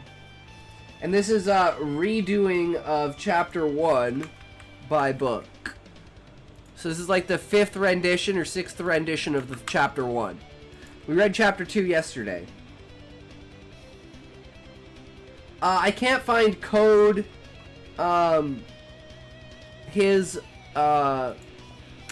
whatever he posted. Because he said he posted in there, but I can't find it. And I don't know what channel he posted in. Because he said something in Coderpillar. He said something in general chat, and then he said he posted it, but I don't see it in the stories, and I looked in all the other categories, and I can't find it. That's all I had. Just stop when you see Chapter 2. Alright, sounds good, Book. Alright, guys. You ready for this shit? Let's fucking get into it, guys. Here we go. I'm gonna take a break. My back hurts. It is similar in vibe, but I added a lot of different details. Okay, let's see how it goes. Chapter 1: Stone and Silence. The night's darkness clung stubbornly as Engson lay crumpled on the cold stone floor. Every breath a ragged whisper, swallowed by the suffocating silence. Her knees, raw and bleeding from yesterday's labor, trembled beneath her frail form, heavy with exhaustion and sorrow. She could not summon the strength to kneel, though the morning bell would soon toll. A faint, pale light slipped through the narrow slit high in the ceiling's thick wall, casting long shadows that stretched toward her like accusing fingers. Her coarse hemp robe hung loose and damp, a shroud for a girl who had nearly slipped beyond hope. The rope, the cruel noose that slipped through her grasp just last night, still haunted her mind. The sudden snap had saved her body, but left her spirit fractured beyond repair. From the corridor, voices stirred faintly, the shuffle of wooden sandals, the brisk footsteps of Elder Sister Wrong and the other nuns rousing the mountain monastery from its endless slumber. The door creaked open and cold eyes fell upon her broken form. You linger still in darkness while the bell calls the living, Wrong's voice cut sharp as ice. Engson tried to rise, but the world tilted violently. Her limbs refused to obey. Move! The nun snapped, impatience threading every word. A harsh shove jabbed through Engson's ribs, forcing her upright. Her knees scraped painfully against the rough stone floor. Must I drag you like a babe? Wrong's voice was low, bitter as winter frost. The contempt in Wrong's voice was a cruel lash, and Engson's throat tightened. She tried to speak, but no sound came, only a strangled gasp. 2 other nuns appeared, their faces pale beneath their black veils. They moved with quiet efficiency, grasping Engson's arms with hands as cold as unyielding as iron shackles. No use resisting, it only makes it worse. Their grip was firm but unfeeling. Engson's legs trembled beneath her as they half-lifted, half-dragged her from the cell. Each step was agony. Her bruised knees scraped painfully against the stone floor. Her wrists burned from their bonds. The narrow corridor seemed endless, cold walls closing in like a tomb. Behind them, the other novices stirred, pale faces pressed against barred windows, eyes hollow and unseeing. No one offered help or sympathy. Silence was the only witness to her humiliation. Her mind floated in a haze, fragments of memories drifting and fading like mist. A garden of bright flowers, laughter on warm breezes, the soft touch of a mother's hand. These recollections burned too sharply to hold. She forced them away, retreating into the numbness that had become her refuge. As they passed the weaving hall, faint clatters of shuttles and the dull murmur of whispered prayers drifted out. She glimpsed Gia's pale face, watching from the shadows, eyes filled with sorrow and something else. Hope, perhaps, buried deep beneath the monastery's cruelty. But Angshan's thoughts snapped back as the grip tightened and the footsteps quickened. Ahead, the wooden door of the infirmary loomed like a dark promise. Its ancient surface was cracked and stained, its iron hinges groaning softly in the chill morning air. From within came faint muffled sounds, low cries, whispered pleas, the dull thud of blows against flesh. Her stomach clenched, her body trembled violently, a shudder racking her frail frame. Terror bubbled to the surface, raw, desperate, and utterly consuming. She tried to pull away, but the iron grip was relentless. Then, as they drew near, something shattered within her. The fragile control she had clung to for so long, unraveling like frayed thread.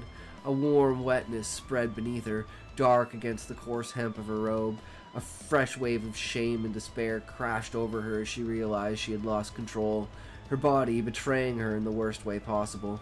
Tears blurred her vision, fixing with the cold sweat that clung to her skin. She wanted to scream, to beg for mercy, but no sound would come. The nuns exchanged cold glances, but said nothing, pressing onward. The corridor walls seemed to close tighter, the cold seeping deep into her bones. The torchlight flickered against damp stone, casting grotesque shadows that danced like specters along the path. At last they halted before the heavy door. Angshan's breath hitched in her throat. The scent of old herbs, stale sweat, and something metallic hung thick in the air. Her body trembled uncontrollably. She lowered her head, pressing her forehead against the cold wood, trying to make herself small, invisible. The door creaked slowly, ominously. But the nuns did not yet cross the threshold. Instead, they paused, a breath held, a silence pregnant with dread. And for one heart-stopping moment, Angshan was caught between worlds, between the crushing despair of the past and the uncertain, terrifying unknown that lay beyond the door. The heavy wooden door loomed ahead, its worn surface marred by scars and whispered secrets.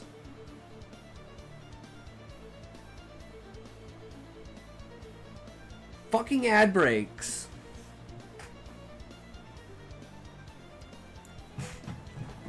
I had to grind more weed anyways, guys. Okay. Intermission, intermission, intermission. Oh.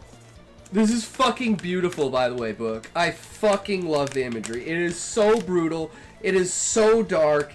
It is so amazing.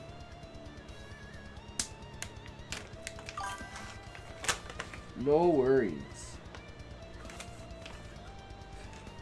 I am excited for more.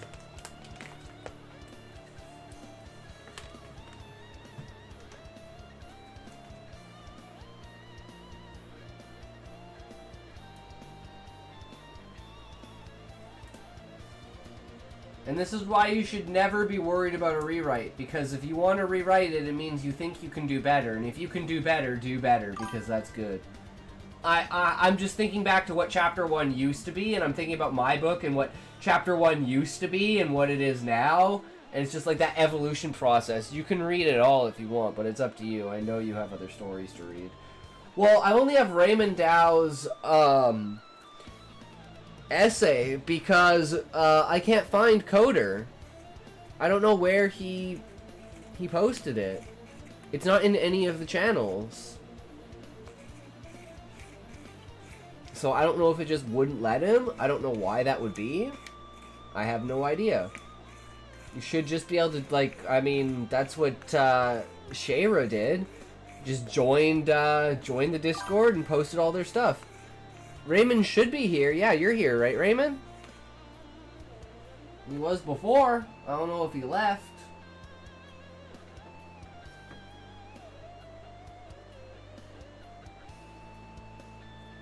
Ad break should be over.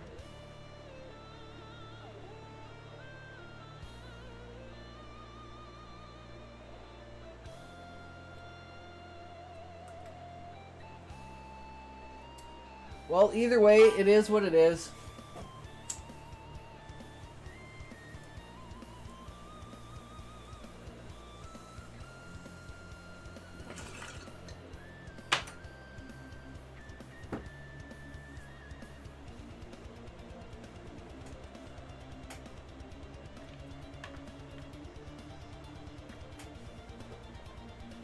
True book, I'm in.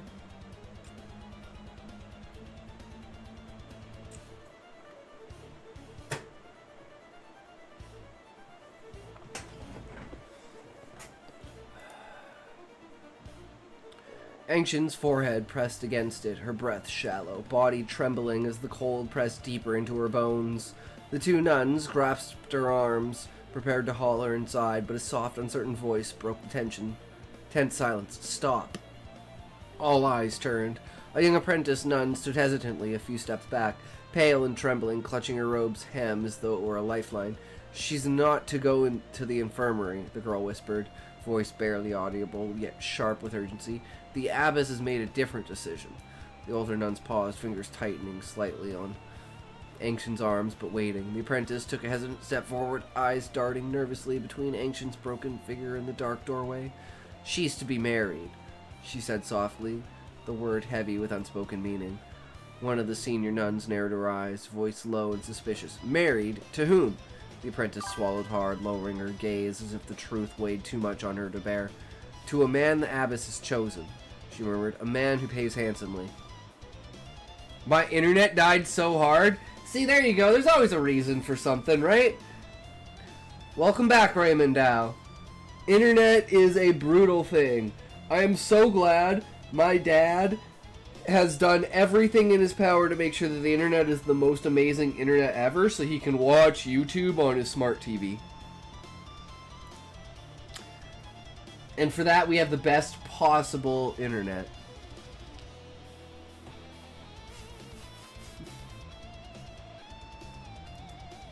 It's kind of retarded, but it is what it is.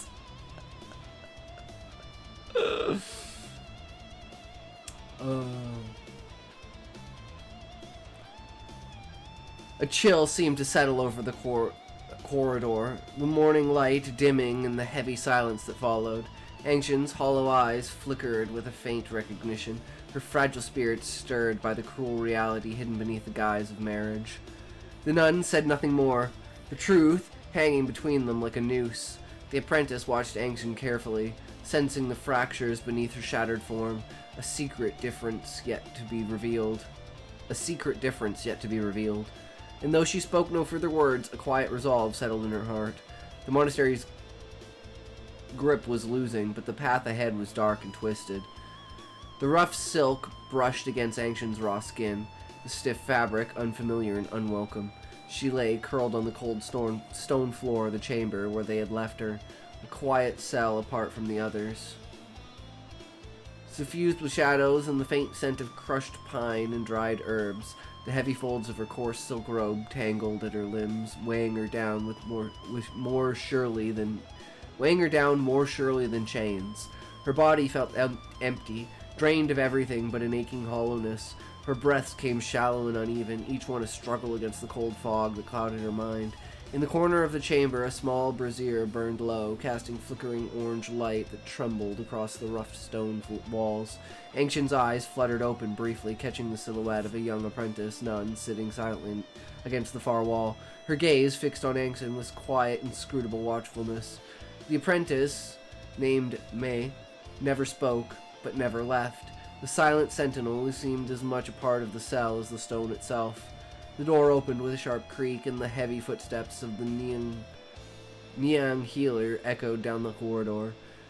She entered carrying a wooden tray, the faint clatter of ceramic bowls accompanying her measured steps. Rise, the healer said briskly, voice flat and without mercy. Ancient's body resisted, limbs stiffened by weeks of weakness, refused her command. but the healer was relentless, pressing a calloused hand against Ancient's thin shoulder and forcing her upright. From the tray, the healer lifted a heavy wooden bowl, thick with the steaming gray porridge, pungent with bitter herbs. She grasped Ancient's chin and tipped the bowl forward, spilling the lumpy mess past her cracked lips. Ancient gagged, choking as the cold porridge scraped raw patches inside her mouth. "Swallow," the healer commanded, jabbing a thin finger at Ancient's throat. "You will not starve before your auction. You are to be sold." The words were like a whip. Ancient's heart clenched painfully in her chest. May shifted quietly, never speaking, but her eyes glimmered with something like sorrow, or was it mere calculation? As Ancient struggled to keep down the bitter slurry, the healer reached for a small wooden box, opening it to reveal a collection of slender needles. She worked swiftly, pressing them into Ancient's pale arms and calves, the cold steel piercing skin thin as rice paper. Each prick sent a flicker of sharp pain through Ancient's exhausted nerves. "Acupuncture will open the flow, stimulate your waning energy," the healer muttered, more to herself than to the girl. "If you live, you will be worth more." Ancient's vision blurred, tears escaping as the needle pricks multiplied like tiny wounds across her flesh. The rough silk shifted, the fabric clinging damply where cold sweat broke across her skin. The healer rose and placed a small bundle of pungent herbs on the brazier. Smoke curling upward like whispered curses. She pressed a crushed leaf to Ancient's lips. "Breathe deeply," the healer instructed, watching closely. Ancient sucked in the bitter fumes, the acrid taste burning her throat. She coughed weakly, the room spinning. May's eyes never left her, silent and watchful. Days passed in a blur of cruel ministrations, more forced feeding of thick porridge, the relentless prodding of needles, steaming herbal compresses applied to bruised limbs. No words of comfort came, only cold commands and the silence of observation. At night, Ancient lay in a separate chamber, draped with faded silks, the harsh folds a poor substitute for warmth or safety. The other girls shuffled relentlessly in the dark, their whispered prayers tangled with tears and broken dreams. Through the thin walls, Ancient could feel the steady breath of May nearby, always there, never close enough to touch, but impossible to ignore. Sometimes, when the ache in her bones grew unbearable, Ancient would stare up at the cracked ceiling and wonder how long she might last before her body gave out completely. The thought was terrifying, yet oddly comforting, a slow release from the torment of living. But May's watchful eyes were always there, silent sentries against escape, against the final rest. No mercy awaited Ancient here, only the cold weight of survival forced beneath the silken shroud of a cruel fate. Hell yeah, that's an epic, epic fucking chapter there, book. Oh, it's giving me the chills. I fucking love it.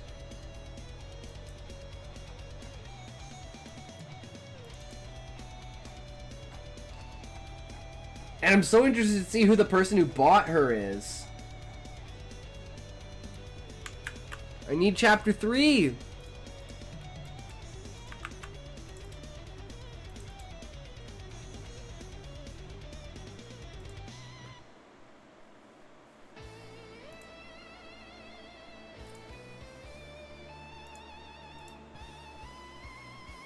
All right, are we ready?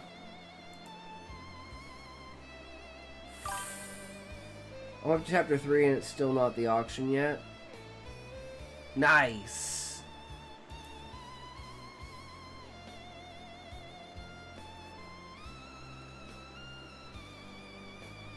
Formulatry. Formulatry? She'll have to wait for a while yet. Damn, book. That's okay though. I'm still excited. Probably around 10k or 15k mark. Nice.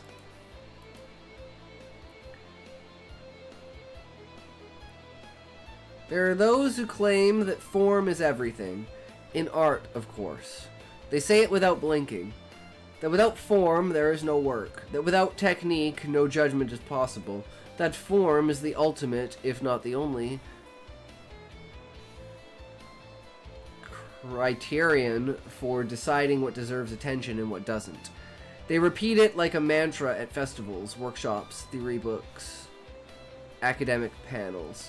and of course in conversations among artists trying only to impress other artists. They speak of art for artists as if it were praise, as if closing oneself off in a capsule of internal references were a sign of depth rather than aesthetic autism. And they disguise it as serenity. Only they, experts in form, can judge with honesty. The rest, apparently, only feel things. Form, in this regime, is not an expressive medium. It's a purity test. And like all purity tests, its function is to exclude. We don't ask form whether it manages to move, imagine, awaken, or wound. We ask whether it meets a technical standard, whether it responds to an authorized genealogy, whether it stands on its own as structure. Little does it matter if that means draining it of all real power. This essay is not a defense of disorder, nor a praise of bad taste. It is a critique of the dogma of necessary form. What follows are two arguments against it, one logical, the other ontological. Neither sentimental nor expressive. Precise and dry, in the way they like, but without the reverence. First argument. Formalism as retroactive necessity. Diodorus, Cronus, and form as a closed archive. Diodorus Cronus' victorious argument rests on three propositions. All true past is necessary. The possible does not follow from the impossible. There are possibilities that neither are nor will be true. Taken together, these three are incompatible. Diodorus keeps 1 and 2 and discards 3. He concludes, nothing is possible except what is or will be true. In other words, if it never was, is not, and never will be, then it is not possible. Translated into art, if a form has not been validated and is not expected to be, it is illegitimate. The only possibility in art is what enters the recognized formal chain. Everything else is noise, error, whim, hobby. This reasoning sounds rigorous, but is convenient. It justifies the canon without thinking. It presents art history as a closed system where everything legitimate is already inscribed or predictably assimilated. It's a police thought in a philosophical disguise. What this model cannot admit is that aesthetic possibility is not reducible to formal effectiveness, that there are forms that never were, but could have been, that there are experiences without recognizable form that nevertheless move more than 100 correct words, and that the possible in art is not a function of logic, but of the event. Second argument, form is relational accident, relational accident. Syncagogmatic modes and coexistence. Jesus. Second argument rests on the basic modal doctrine. Terms like possible, necessary, and existent are syncagogmatic. They say nothing by themselves. They are always of something. There is no possibility without a possible content, no existence without something that exists, no necessity without a system in which that necessity operates. Applied to art, form is not an essence, but a relation. It does not float alone. It exists in a context, in a culture, in a perceiving body. Its meaning is extensive, with the background it inhabits, with the emotion it activates, with the imagination it summons. If form appears as necessary, it is because it has been enclosed within a convention. But in truth, it is contingent. It is contingent. That could not... It could have not been. It could have been otherwise. Its centrality is a fiction maintained by those who reproduce it. There is no logical reason for its supremacy, and no, saying that technique enables expression is not enough to justify its hegemony. That argument is circular. It assumes that only what can be said through already legitimized techniques is worthwhile. This broader conception allows that form is a possible composition, but neither exclusive nor obligatory. What matters is what is produced, what it produces, not how it is made. And it does not produce because it is well made, but because it touches something beyond the trained eye. Kant, with his usual rigor, held that the aesthetic judgment is different from cognitive or moral judgment. It is not about knowing whether something is true or good, but about experiencing a disinterested pleasure that one wishes to universalize. The aesthetic judgment occurs when imagination and understanding play freely, when something, without being useful or demonstrable, seems as though it should please anyone. Damn. Very powerful, Raymond. I mean, it's a very interesting thought, for sure. Because, I mean, it's... How do you say it? It's like, in my eyes, it's a fucking joke when you look at, like, the idea of, like, modern art and, like, duct taping a banana to a wall. It's like... But hey, if people think that's art and people want to pay for it, who the fuck am I to say anything? It is what it is.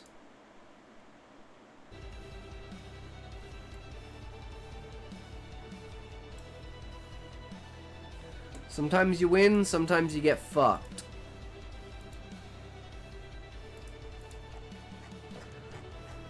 We're at...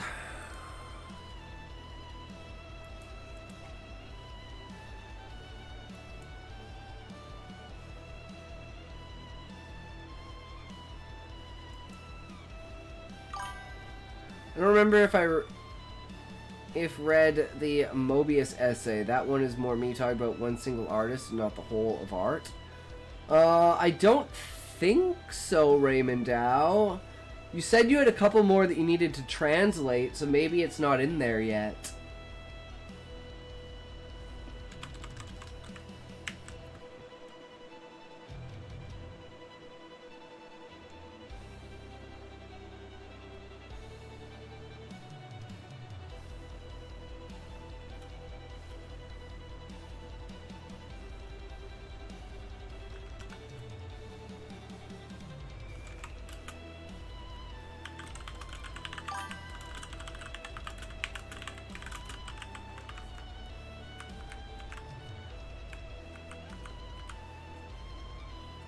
Maybe I missed it. I don't know. I liked all the ones. I thought there were two more. But I could only find one that I hadn't hearted. So, I don't know. Maybe someone else hearted it and I didn't notice. And I missed it. Because I swear there were two more, but there was only one. But I'm always wrong. So I never go by myself.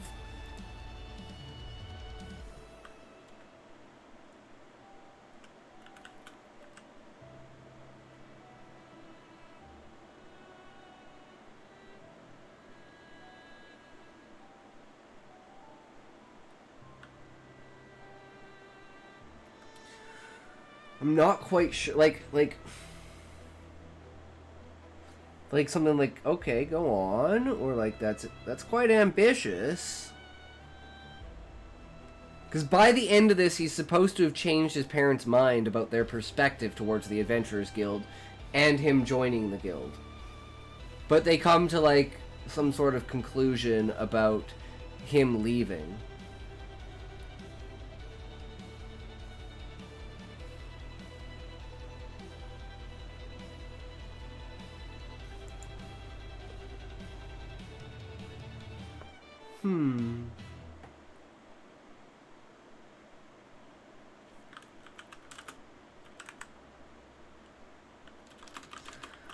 We're listening.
So now I'm thinking somewhere in here, maybe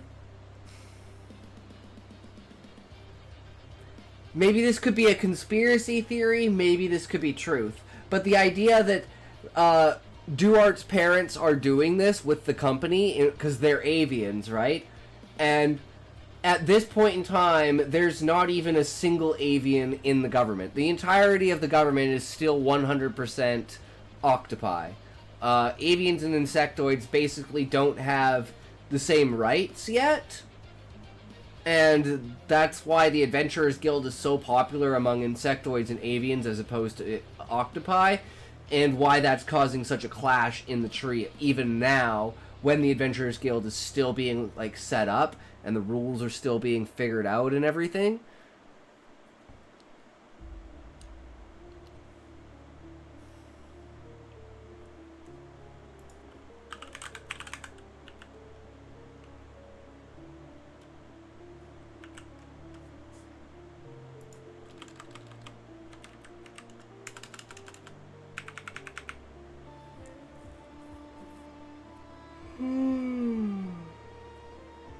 Hmm.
2 hours in and we're already at writing? We're supposed to be 5 minutes into the video at this point. That's very, very true, Beezus. But you know what is like absolutely on point is your entrance to the stream, good sir. I am so sorry that we must send you away so early. But we'll see you in a bit, bro. But yeah, we were supposed to, and we've even read stories too, Beezus. We've gone through stories and everything. But we had a new guy come in, Coder Pillar. Feel like a lower class citizen? That implies there's higher class citizens, Beezus. I'm the ruler. Everyone's a lower class citizen. Fuck you guys.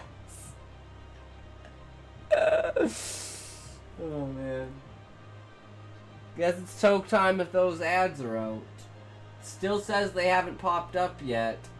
I love that timer when it tells me, yeah, here's the ads. Oh, ads haven't popped up yet. It takes about another like 30 seconds to a minute for them to pop up. But I think random people get them at random times and random length ads. It's usually what happens to me when I get ads on Twitch. Fuck ads. There it goes. Goddamn ads.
Oh, okay.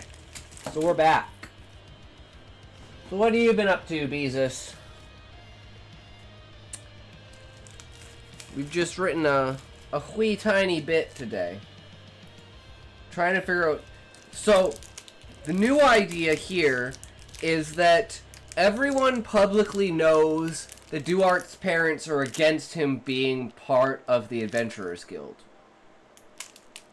So that's kind of already established in the background. So he's like, we could take advantage of this in the fact of everyone knows it. So we have a way that, you know, he can work his way into the guild and get super into the guild. And they can prevent him from taking the journeyman test. And this will be proof that there's a differential because he won't come back afterwards. So, like, I have this whole idea of them setting up this huge fucking plan. And it's all Duart just getting his parents to allow him to do it and leave the tree. And whether this is all going to be, like, him bullshitting or it's going to actually happen or shit is to be determined. Because other shit might happen that drags him away from,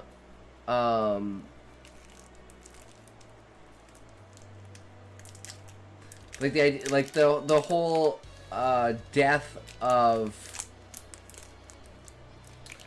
Cullis and like the people that are basically hiring journeymen and getting them purposefully killed. At some point in time, they start to notice, you know, something's not right with this shit. And maybe they set a trap for them. So there's going to be some sort of time skip to when, you know, they're doing all the research and stuff, and they're figuring stuff out, and then they have to wait till he's 18, then he has to take the journeyman test, then he has to wait for the adventurers to pick him. So it's like, they have to maybe find other adventurer allies, and kind of maybe set a trap or something.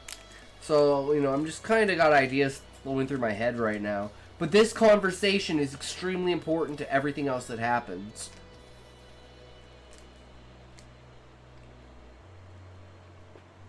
So I'm even considering removing this entire scene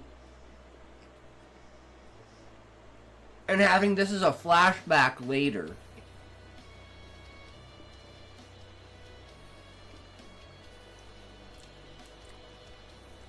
So as the reader, you never actually know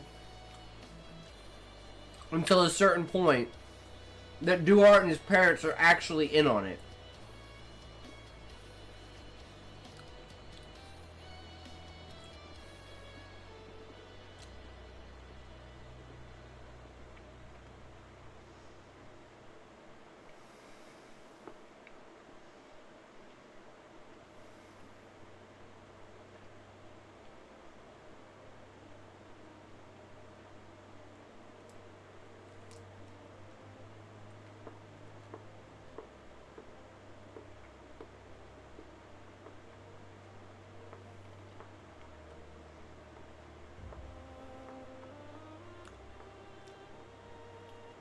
It's one of the first times where I've been like, revealing this information might actually be a bad idea.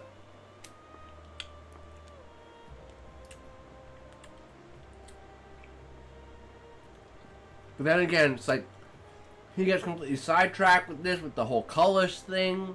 So, you know, there's pros and cons, but we'll have to finish the scene either way. You know, it's an idea, right? Never throw away an idea.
Because 85% of adventurers die.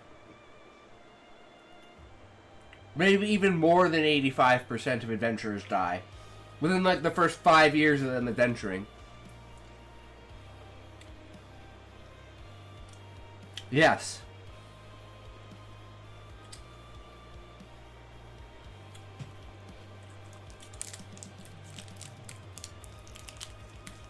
But as a 12-year-old who's never left the tree and who's only heard things, how could you possibly understand what like muscle fatigue is? What like being tired is? Having to eat and drink. So it's like his parents don't want him to get involved in the Adventurers Guild as early, and the only reason that he's allowed to be involved in the Adventurers Guild is because he like runs the paper routes and stuff. So he basically uses it as an excuse to get in with the Adventurers Guild. And his parents hate it because they think he's walking into something that he's just gonna die in. Coderpillar, you didn't drop your story, bro. Where's your story? I can't find it. It's not in here.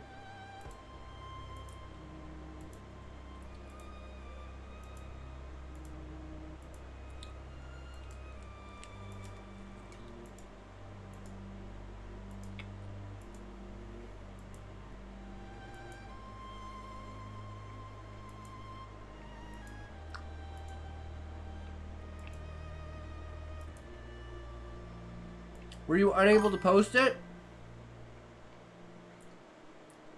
Oh, no worries. all good, bro.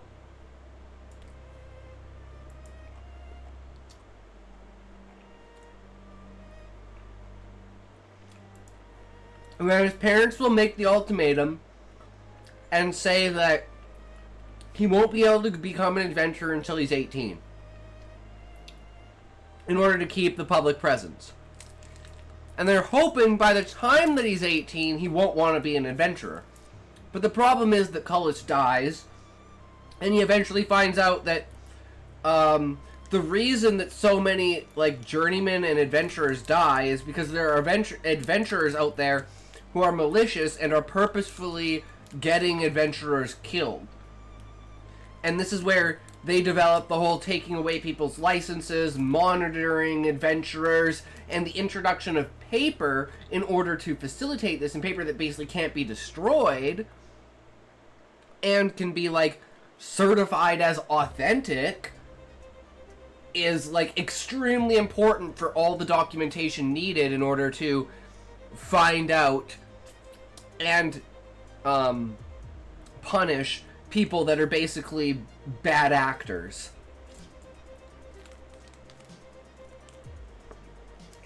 So that's what pushes him to keep going, is because basically his like older brother figure was murdered by these people.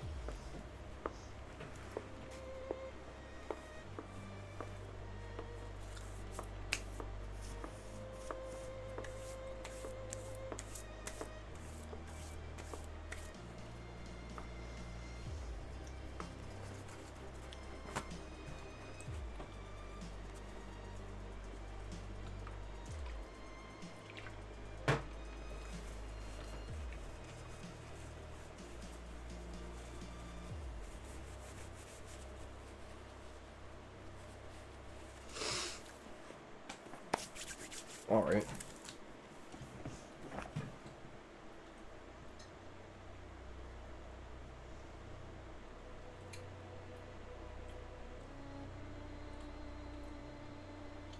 Oh shit, right. Man, the way you talked about Duart made me think he was a 45-year-old veteran. He's 12. That's my problem, Beezus. I don't know how to write a kid. Like, everything about this is way too, like, you know, I'm just trying to get this shit down and, like, how it happens. But, yeah, definitely the language and how it's presented is very much a, it's too much. Adventurers do what, though?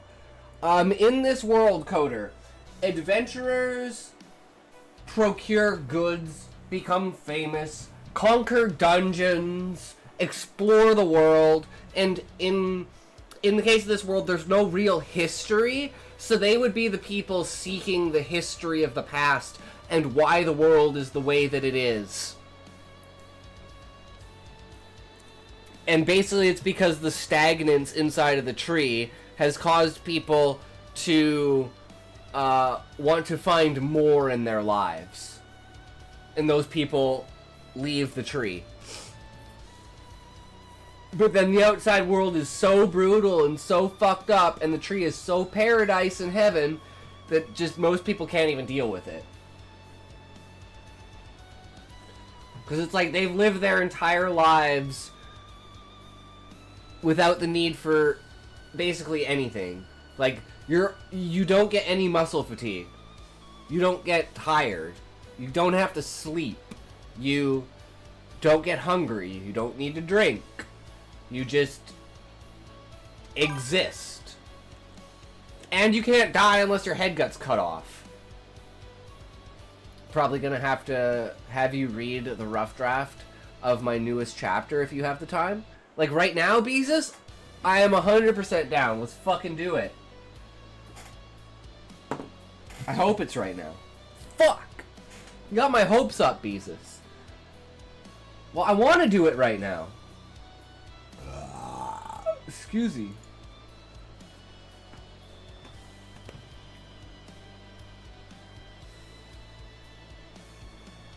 Why would I want to wait? Jesus. Like I said, writing content, the content that's on, like, the... Here? This stuff is, like, the content that doesn't expire. This is the content that will always be there. So if there's any other content, then I want that content because that content could expire. And we don't want content to expire without farming it. That would be very sad and non-content brain. And we're very content brain oriented. So the more the merrier. And it may give me the inspiration I need to write this character as less of a real man and more of a child. I was literally going to get Grok to, like, simulate conversations of 12-year-olds between their parents and, like, look up, like kids, like, freaking out at their parents and, like, just how... Because, like, I haven't, like, interacted with, like, that age group in forever. Like, my niece and nephew are, like, 8. So they're, like, Beastman level. They're not, like, avian level.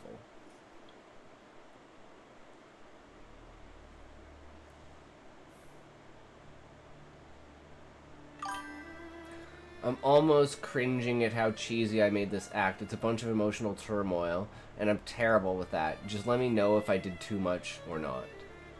Gonna get some water, be right back. Alright, sounds good, Beezus.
Journeyman test.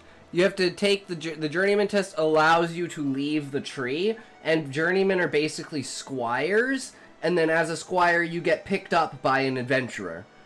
And adventurers can have basically like pretty much every adventurer has a squire. And it's just like knighthood, right? Like the adventurer like knights the squire to be an adventurer at the right time when they judge they're capable of it, right? And it's like who you were made a who you were knighted by is like, you know, it holds weight. It's like, oh my god, this guy was knighted by this guy. He was made an adventurer by this guy. That guy's super, you know, high rank. Like, of course this guy must be fucking awesome. Saw the fan theory today that's too funny. Lord Farquaad from Shrek might be the son of Grumpy the Dwarf and Snow White. He's got the mirror inherited from his mother. He's short and angry. Has black hair styled the same as Snow White. And has the same poofed sleeves. Jesus Christ, Sean. That is some fucked up lore. I love it.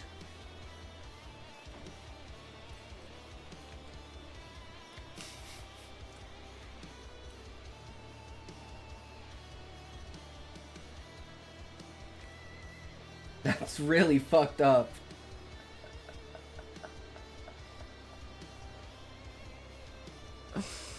Oh my god.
My banana nut muffin has too much nut and not enough muffin. Damn, Beezus. Just one big nut in the middle.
Worst part about that theory is Grumpy would have had to take advantage of Snow White being in that enchanted sleep, because you know it ain't happening otherwise. Now I can see Grumpy pulling. He's got that lumberjack vibe going on.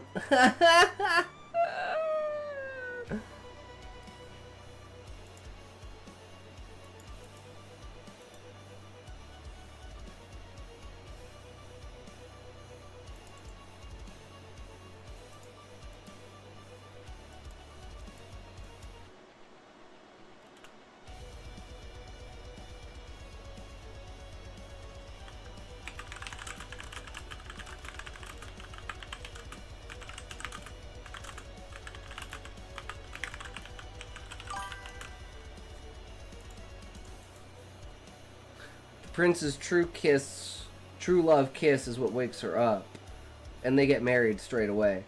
Yeah, but in the true fairy tales, she's, yeah.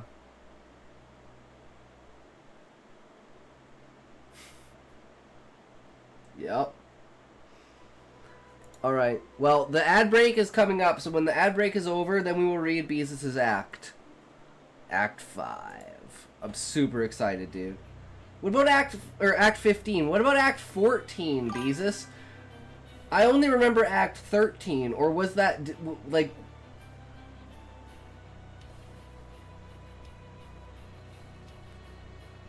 Because Act 13 was Alex, like, asking for the pen, right? I'm just sending random acts to you. Works for me.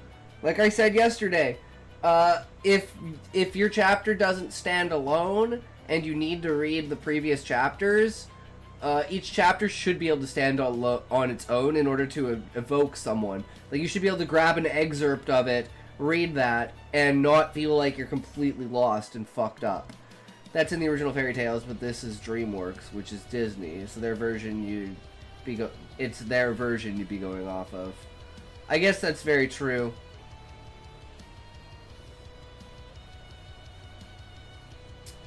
The more sanitized version.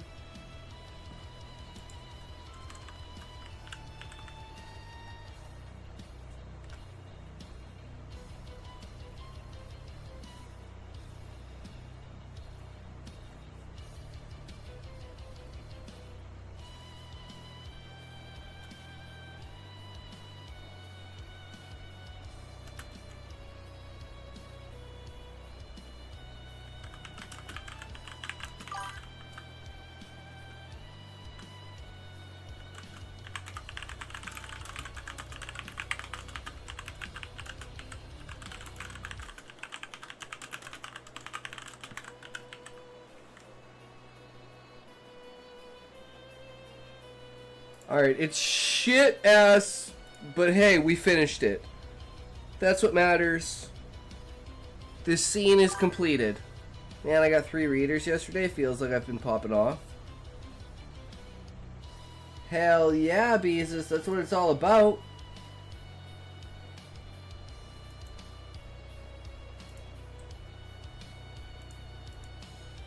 To the moon!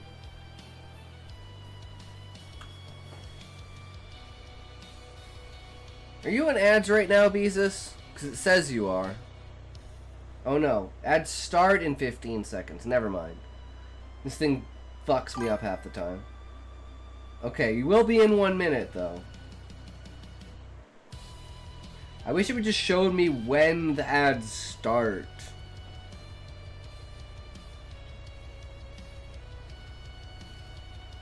If you ever been disappointed by a sequel you were praying for, Tenchi Muyo GXP was a great show, but left off on a cliffhanger. As such, I wanted a sequel for years. The sequel we got takes place years after that cliffhanger. Damn, Sean, that's brutal. Yeah, I've been disappointed in Dragonlance by time skips, but they've made it up.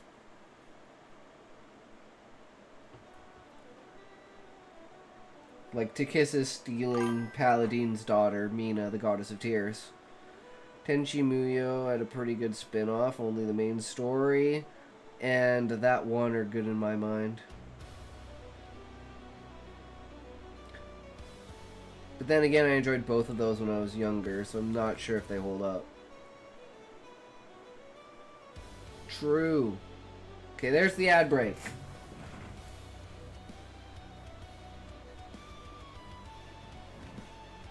Ah, shit. I keep forgetting to do this, guys. I need to do this. Because I know it's going to take for fucking ever.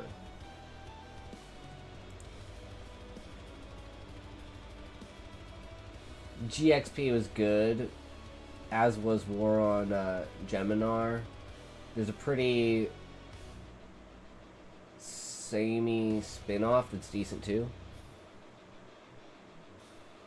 Because it's probably going to have to do filters.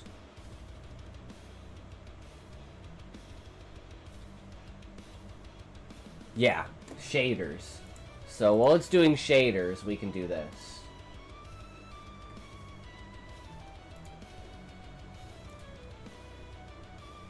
Oops, that's not what I want. Gemini was what I was talking about, yeah.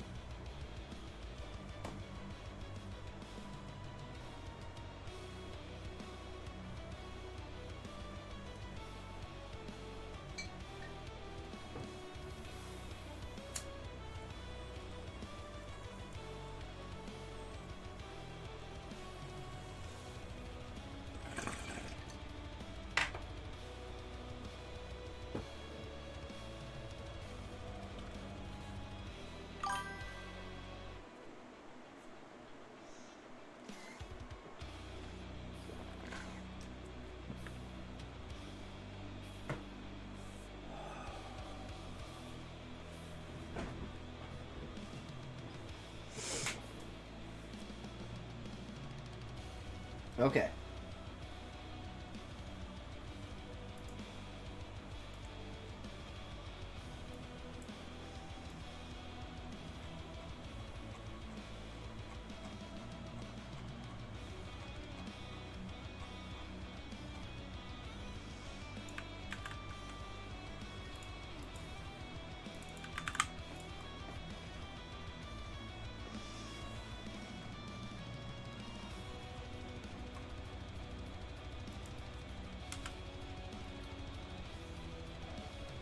Act 15. Shift markers. It's been so long since I watched anime, I'm not sure if any of the ones I watched got a sequel or not.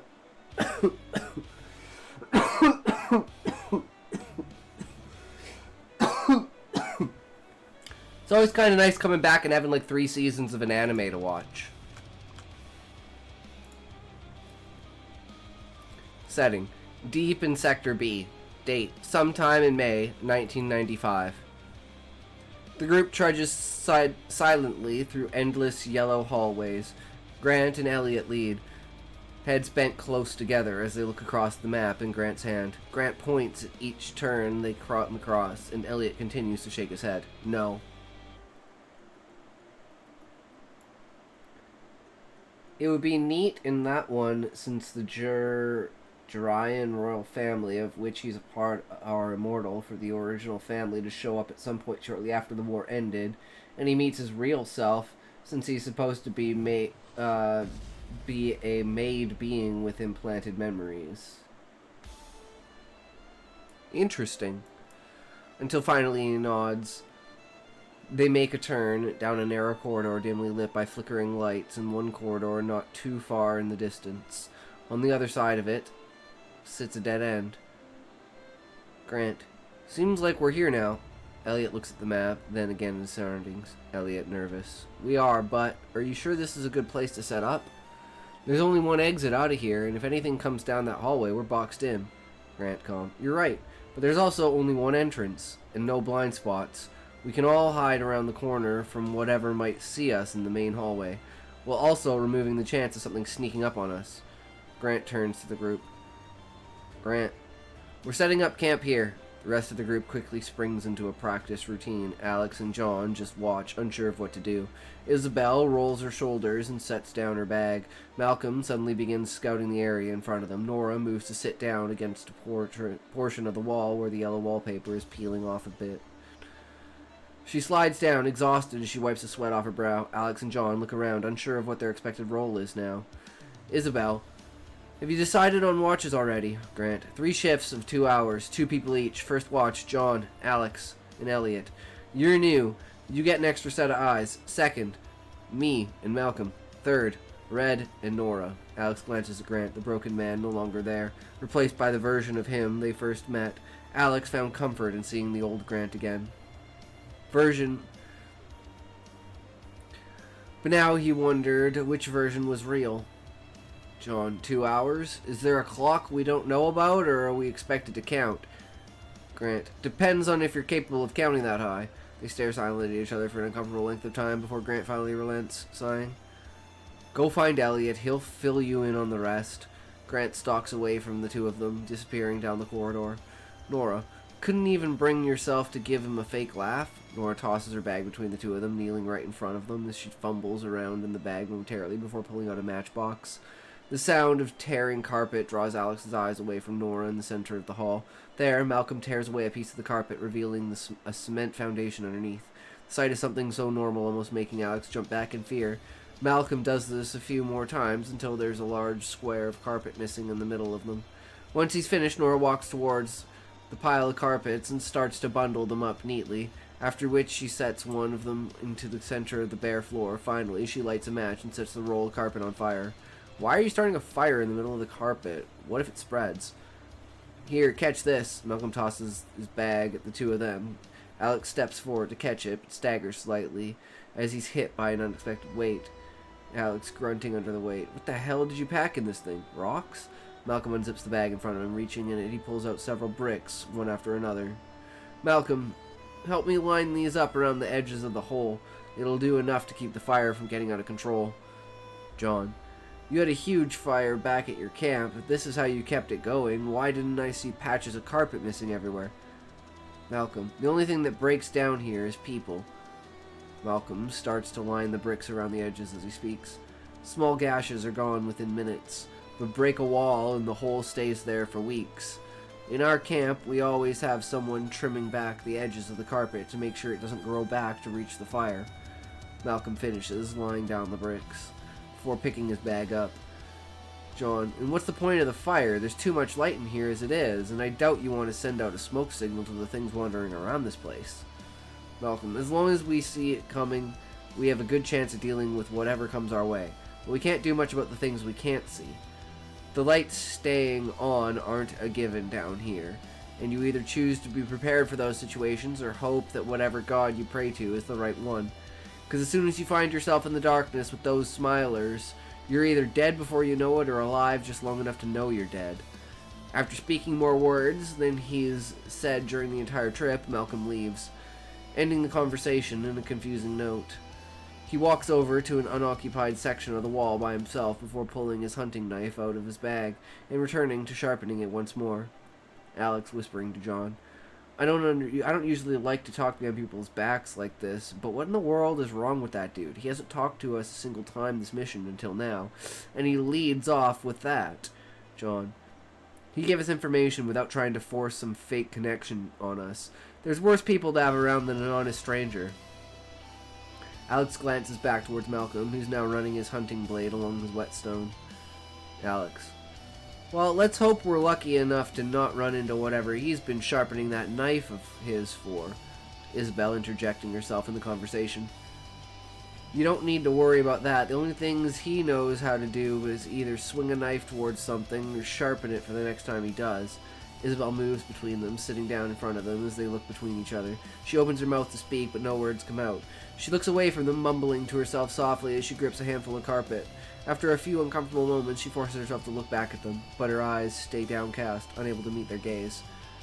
Nora told me I should. She falls silent again, her hands clenching even tighter than before. Thud. She slams a fist into the ground, forcing herself to meet their eyes. Isabel, I'm sorry for how bad I am at this, but I'm sorry. Isabel takes a deep breath. I'm sorry for how I treated you both back there. I don't even know why I did it. Honestly, I don't even know why I'm doing this. It's probably so it stops bothering me more than telling you what you deserve to hear right now. Isabel pauses, dropping her eyes. When she speaks once more, her voice is barely a whisper.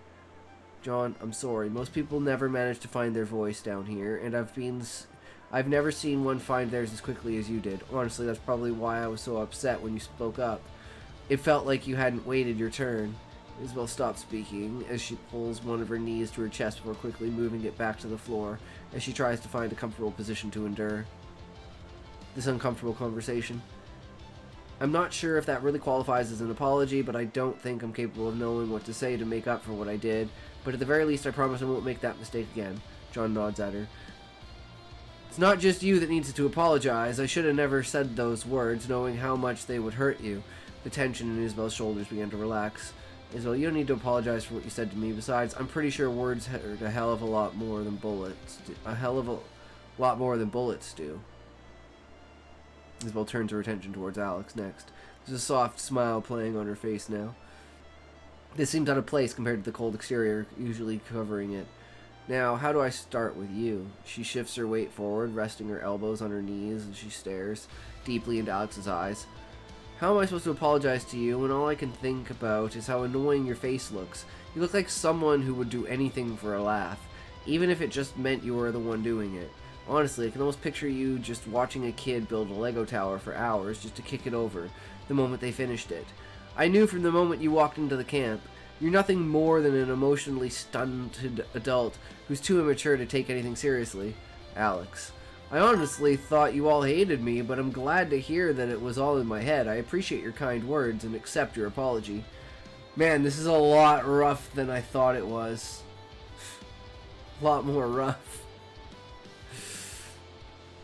Isabel laughs loudly, wiping a tear from the corner of her eyes as she tries to stop her laughter. Isabel, and to be honest... Greetings, Smokey! And to be honest, I'm pretty sure I'm right about 90% of that.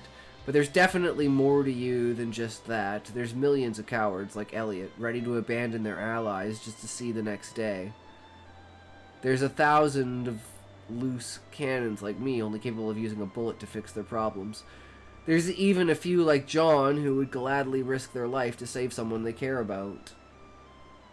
Damn, Sean. Them some points. Let's see if I can. Woo! Win, motherfucker! Yeah, I'm done for the night. Have a blast, everyone. Alright, Sean, take it easy, good sir. Have a great night. We'll see you again tomorrow, good sir. Fuck you.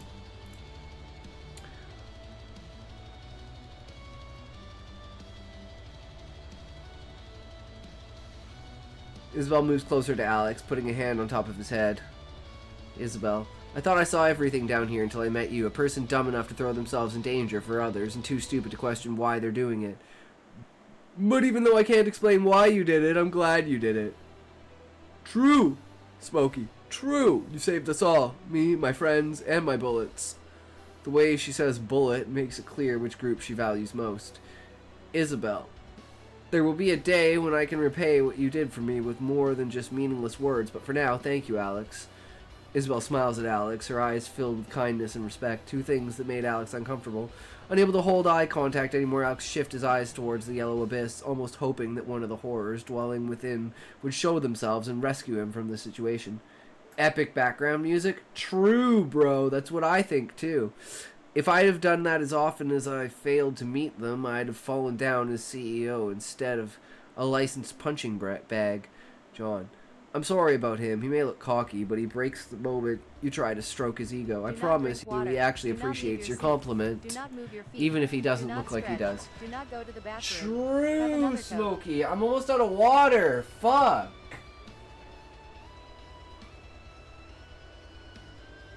Struggle is real.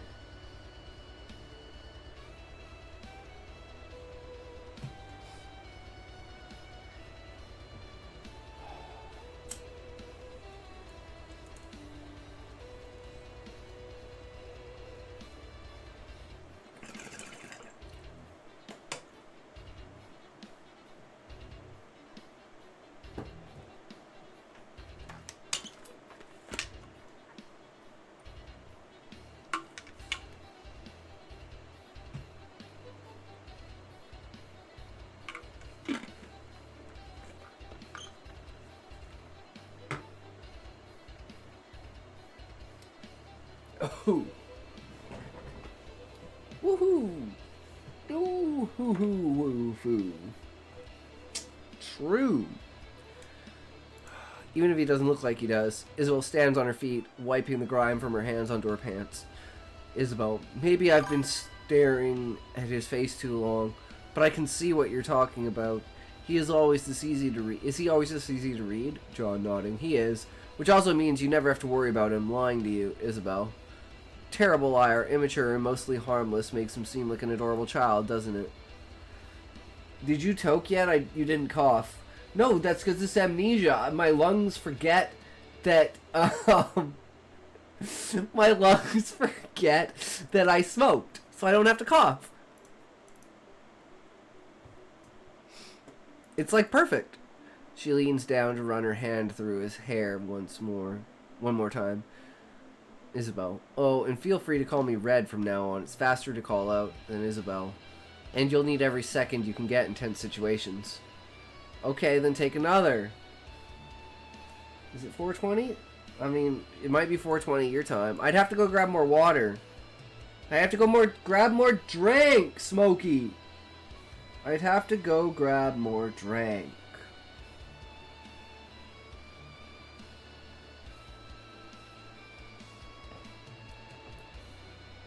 She lets go of Alex's head and quickly makes her way back towards Grant. He nods at her, as if he was waiting for her to finish. Then he moves towards the camp center. Grant.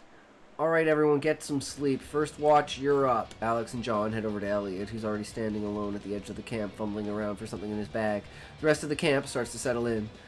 Alex. Sounds like you're in charge for tonight, boss. What's the first step in us keeping track of our shift? Alex's words jolt Elliot upright. Scared half to death as someone who he should have expected to walk up does just that. And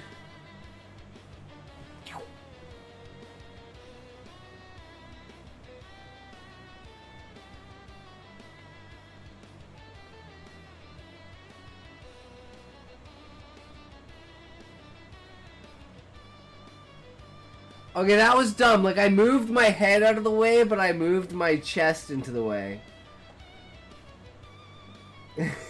That got you. I don't give a fuck. Man was not prepared for that one. I tried to move, but moving, I wasn't, like, I could have dodged it, but instead of hitting my head, it hit my chest, because that's how bad Smokey's aim was. If I hadn't moved, it would have, like, hit me in the collar or something, and I would have been fine.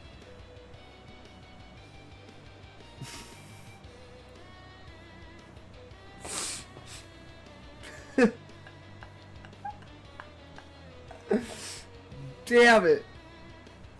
Sometimes you win, sometimes you get shot. I mean, it is what it is.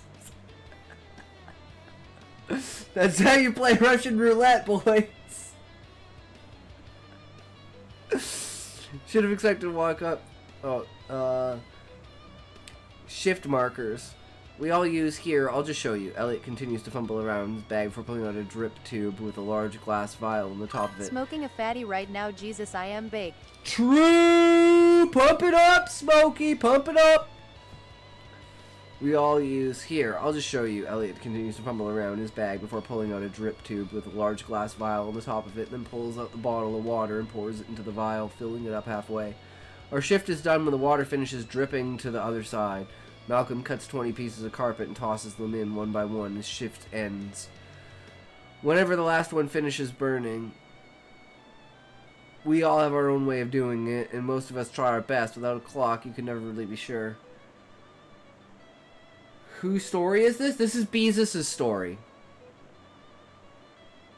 Elliot sets down the vial in front of him, watching each drop fall with his undivided attention. Elliot.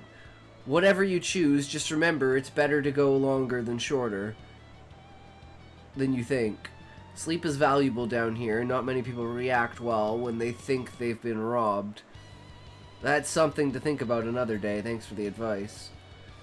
Elliot doesn't respond as he continues looking at the water drip slowly in front of him, each drip bringing him one step closer to a sleep that lets him escape reality, even if only for a few moments.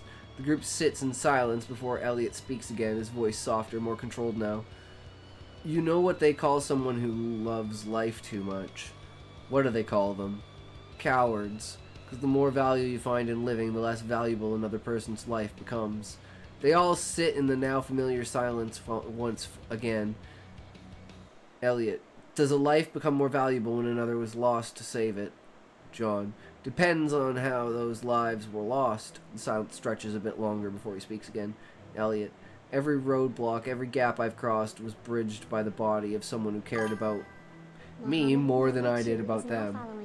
Thank you. Mohammed92, thank you for the follow. My Holy sweetie, shit. the Welcome, patron welcome. was just telling How me are he's you, the good sir? arch Are you a command writer? Thinks he'd be a Do you perfect match enjoy for the us. stories?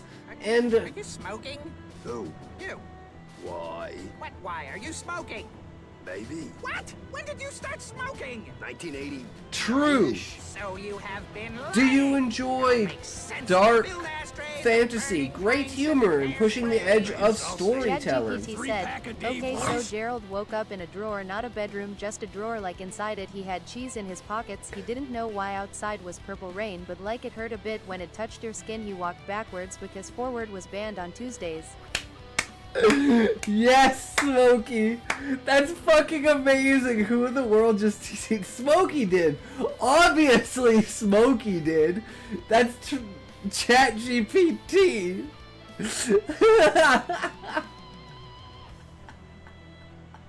What was your prompt, Smokey? Write a 20-word meme story? Oh, that walking forwards is banned on Tuesdays.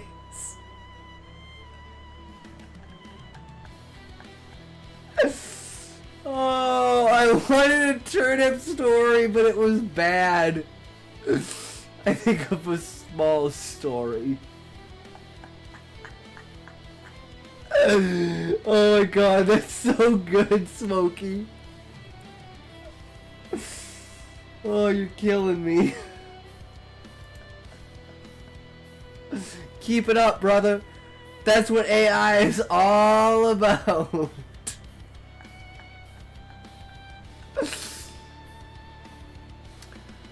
Either someone who stood in the way of a bullet for me knowing I would never do the same, or someone who trusted me to watch their back only for me to run away the moment I see the knife. Elliot pauses. Elliot. It all plays back in my head like a broken record. His sock. It said, "You are the chosen one," but it was written in spaghetti. He ate the note, felt enlightened, but also gassy. Oh my fucking god!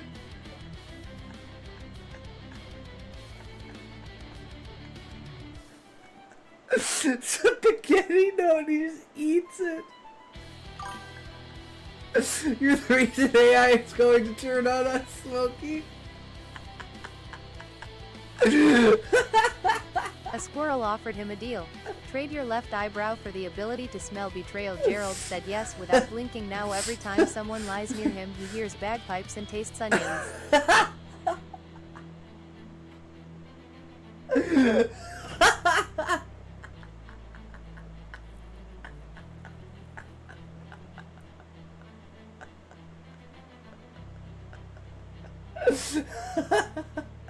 I'm also creative, guys.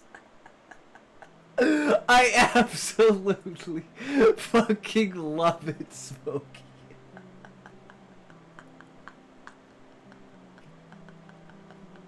I'm fucking dying. That's so fucking funny.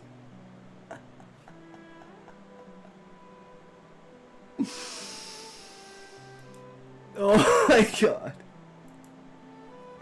I love fucking random. It's so random.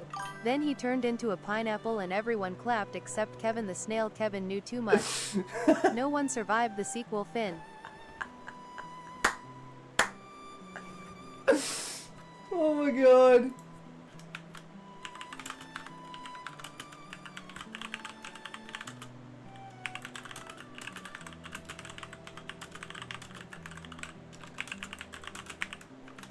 "10 out of 10 masterpiece. Take my money, please. Here, money, take it." Story time over.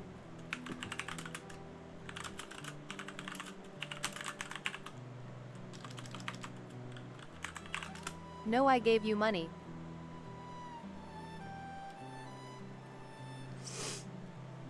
Money is money.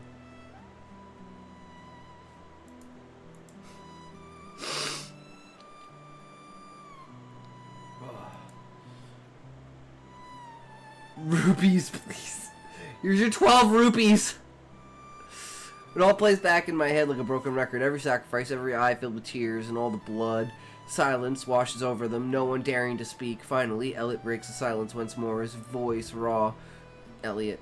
I used to imagine myself as the hero of the stories I read as a child, but now I don't even think I qualify to be the villain of my own story. I'm just a coward who loves life so much he'd trip his own mother just to survive one more day in this hell. Elliot looks on silently and again into the darkness of the hallway, the flickering lights casting shadows that make the frown on his face seem even deeper. Elliot, can you both make me a promise, even though I've done nothing to deserve that from you? If there's a time when you're in trouble and you're looking for someone to save you, can you promise me you won't look my way, even if I'm the only one capable of doing it? I don't need another set of eyes haunting my dreams. John, frustrated. Why are you telling us this? Do you want us to pity you, or are you treating us like a child, like everyone and everyone else?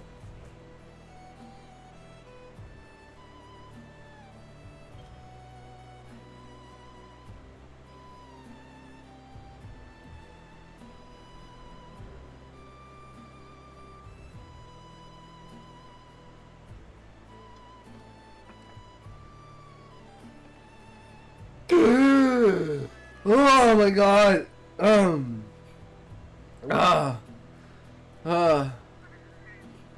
Woo. Man, I'm gonna have a stack of bullets over here, fucking Smokey. Man, you can't spell worse shit, bro. You are in for it now, sweetheart. Take those sexy glasses off like a good girl. And I've been You waiting need to for see this what happens moment. next. Fuck you. True, Smokey, fuck you.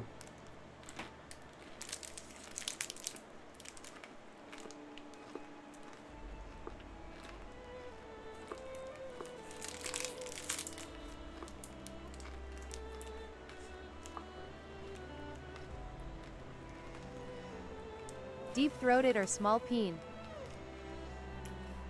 That's not a threat. That's an oxymoron. Of course I have a small peen. I want to deep throat it. Like, that means you don't want me to deep throat it. Or small VAJ? You mean loose. I miss my sexy librarian. You can put those sweet sight setters back in place, slut.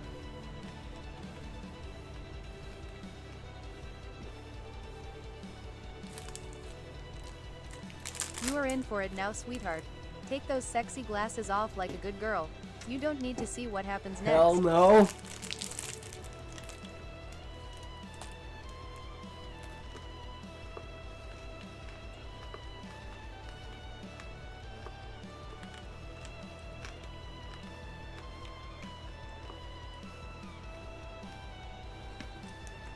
Oh, I got no points now. Oh, poor Smokey.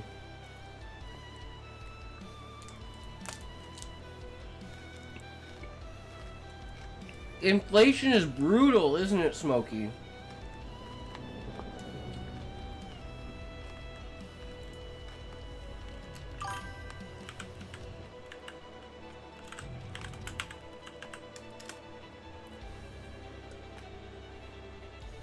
That's right. I'm the king. I miss my sexy librarian. You can put those sweet sight setters back in place, slut.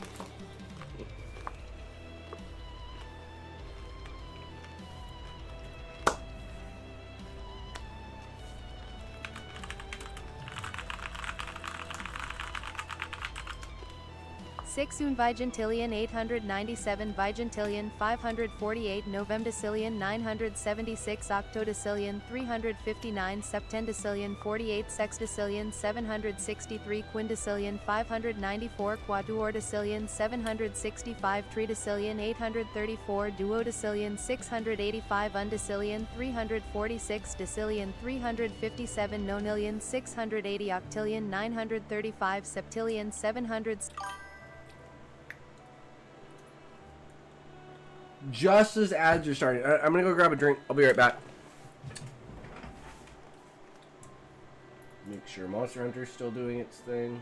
Alright, looks like Monster Hunter is good to go. The shaders are done.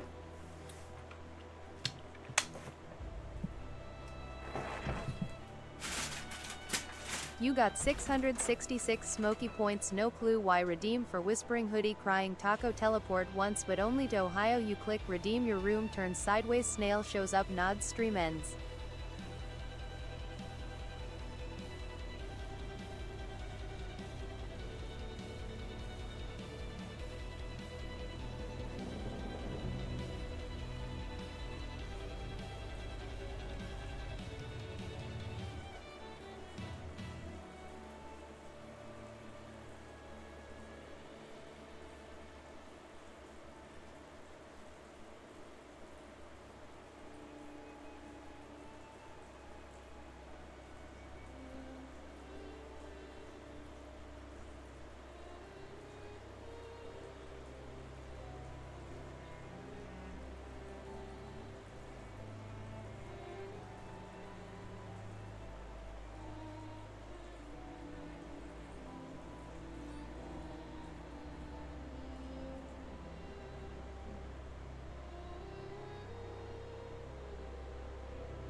Yo Itak bro, please bro, it's me Smokey the Fog Father, Mist Mage, Steam Demon, King of Condensation.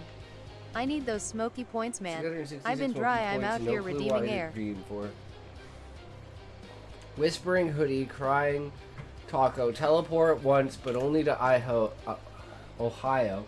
You click redeem, your room turns sideways, snail shows up, nods, stream ends. No talk, bro. Please, bro. It's me, Smokey, the Fog Father, Mist Mage, Steam Demon, King of Consideration. I need those smoky points, man. I've been dry. I'm out here redeeming air. Your lucky TTS is free, Smokey. This feels like a fever dream. Welcome to the stream!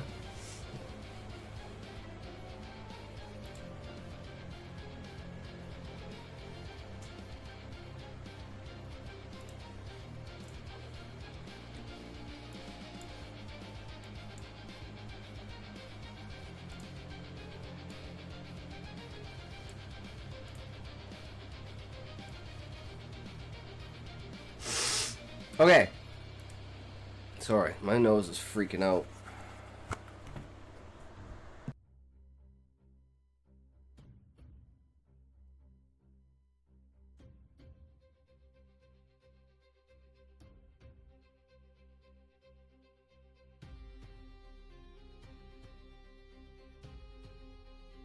Gary. Okay, we gotta take this toke. And then we'll back to the story. Itak, my guy Smokey here, desperate AF points ran off like they owe me money. No, your points were owed to me because you owed me money. Your points were the money that you owed Smokey. So that's very, very accurate.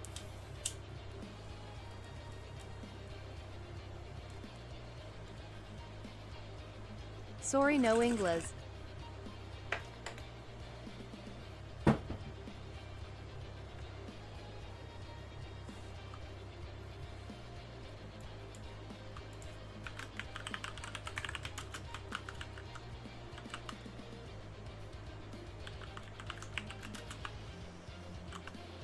Ha ha ha ha ha ha. It doesn't work.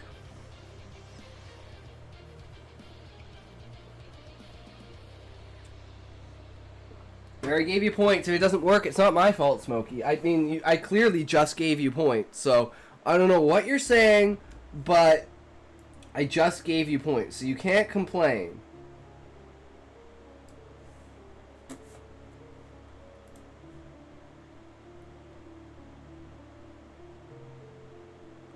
treat you like a child like everyone else does. All you're achieving right now is make yourself look more pathetic than you thought you did. Elliot shakes his head, eyes focusing back on the drip tube once more, waiting for his sentence to be over. Elliot, I don't care about you thinking I'm pathetic, because I am. This is all for me. I'm a professional coward. Elliot laughs softly to himself, but the humor never reaches his face. Elliot, maybe I'm trying to make you think I'm pathetic because it's better for me that way. Cowards aren't supposed to make friends because the closer you get to someone, the louder they scream for your help when you're leaving them behind. Alex opens his mouth to speak, only to quickly shut it. The air between the three of them fills with a thick silence. For a moment, only the drip of the water in the vial can be heard. Elliot. I hear the screams of everyone I've ever let down in my dreams, the dozens of strangers that screamed out for me when they needed me the most. But most of those didn't last very long. The ones that do are filled with betrayal. That's why I'm doing my part now. To make sure we don't become friends, because the screams of a stranger only echo once, but the cries of a friend never stop. Elliot falls silent once more. This time, he says...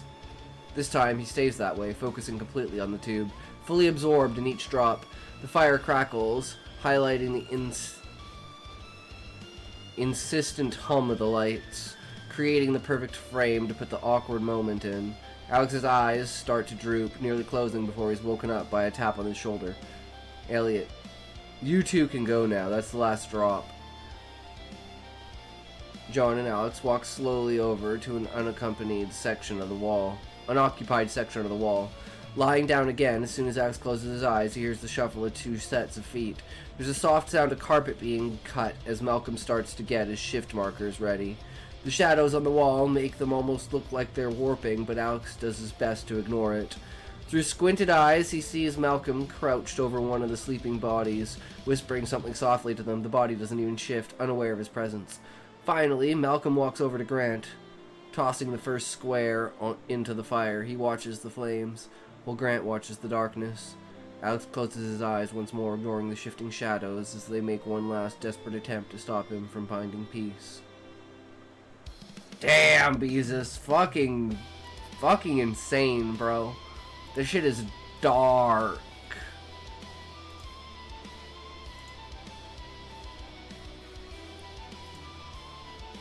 Alright, guys, the time has come. We're back to playing Monster Hunter.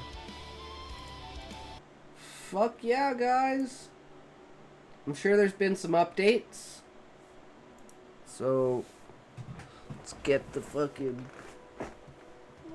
controller out here. Dust this shit the fuck off.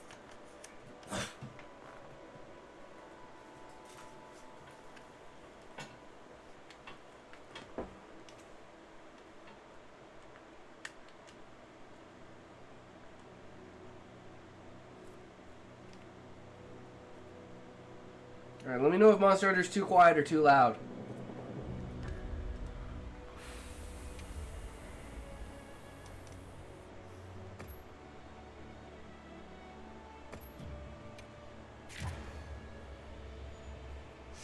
And if you want to do random weapon, otherwise I'm going to play Insect Glaive, because I fucking love Insect Glaive.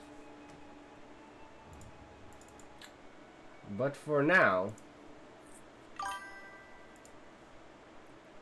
it is time to swap categories.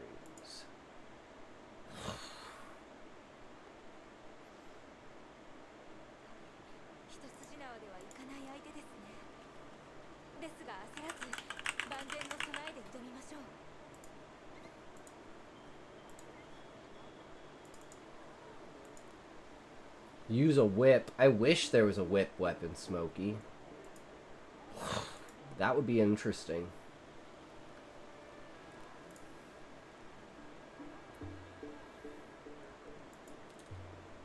All I used on Elden Ring.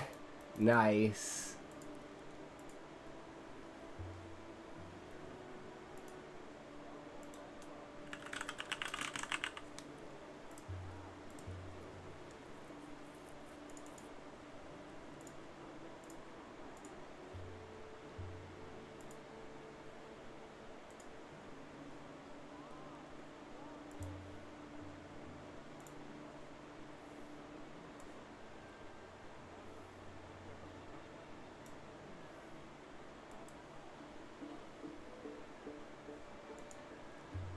Alright, are we good?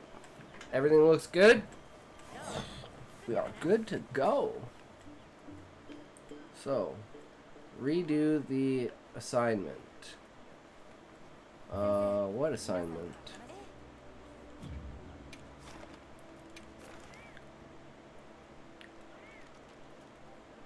Germination. Slay the Zosh. Oh, right. Zoshia. I totally forgot we were doing Zoshia. This is a big one, guys. This is a big play. Very important.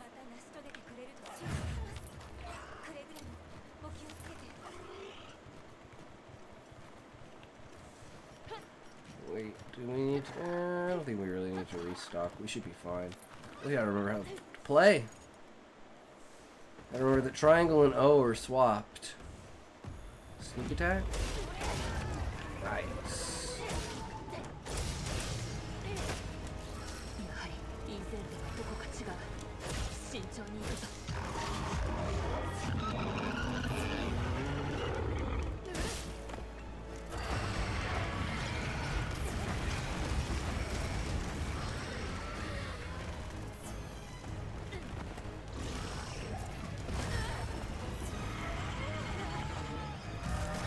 Jesus.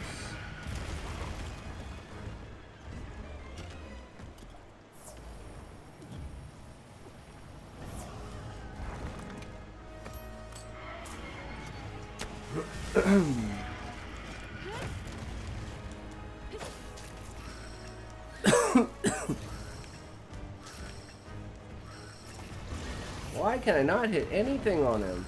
Where is his orange?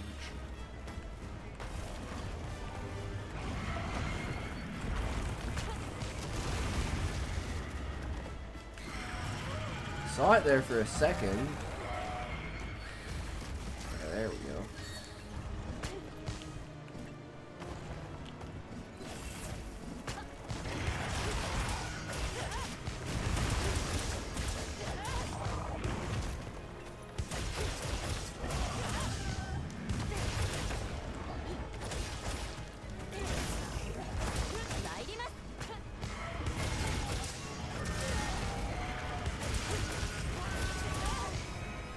See you back at camp. What do you... Oh, because I have too many followers. So happy peaced out. Ooh. I hate not having earplugs on this. It's so broken. I'm just so used to having earplugs. It's just always been part of Insect Glaive kit. Oh my god, that fucked me up.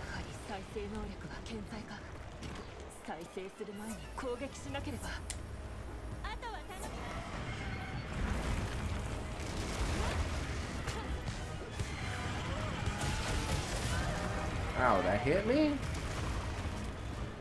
Well, someone already died. Wait, did two people already just die? Maybe the reason I couldn't beat this is because every time... Oh, I don't know why I'm locked on. I shouldn't be locked on. Locking on is not generally something that you do in Monster Hunter.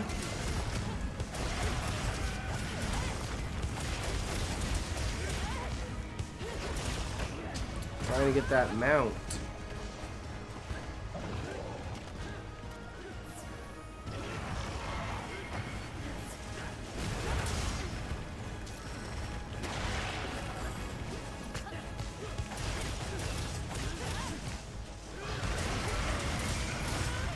Man.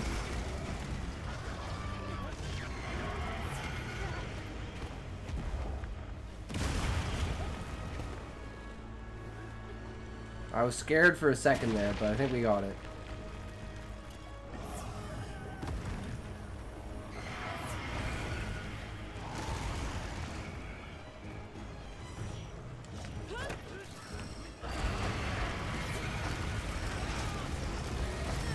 Ow.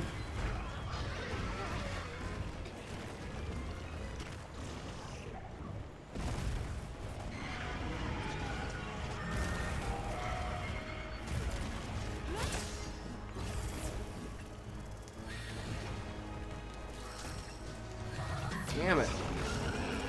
Hey, give me the Fucking orange, bitch. Where's your orange? There we go.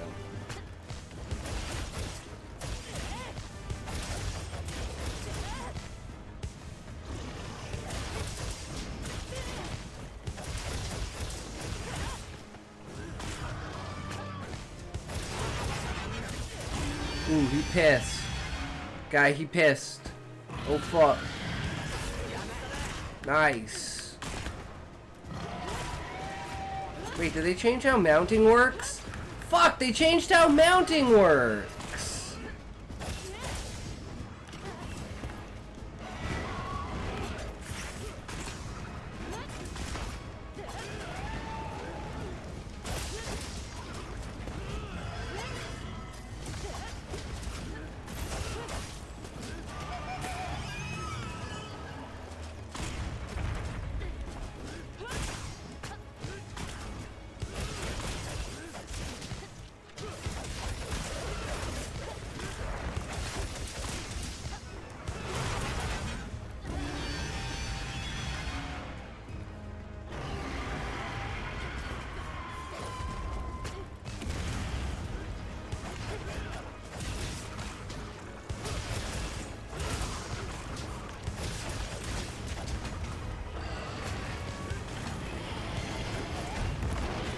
Woof!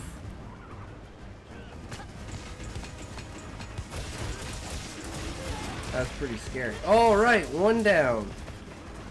We broke one of the wings. Shit. Okay, that was super scary.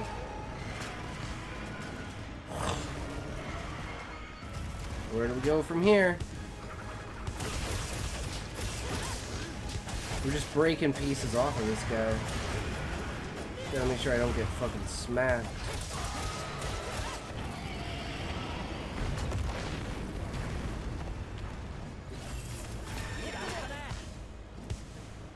Oh, he mounted him. Nice.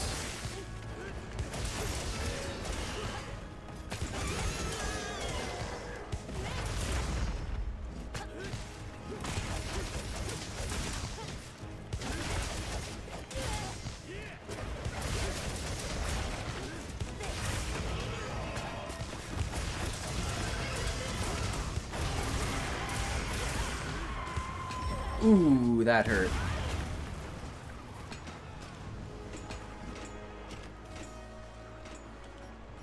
Need the mantle.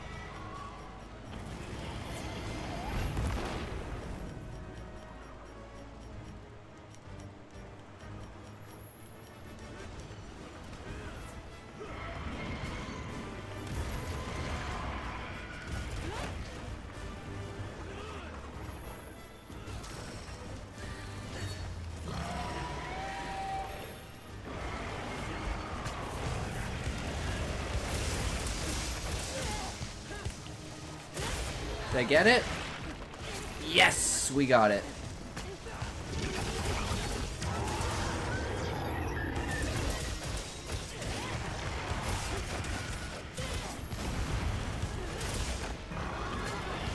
Bitch, try me. I wonder how big the dragon's peen is. We've been shooting it in the dick, so it's probably huge. Which is perfect. You know there are mods to give the monsters dicks?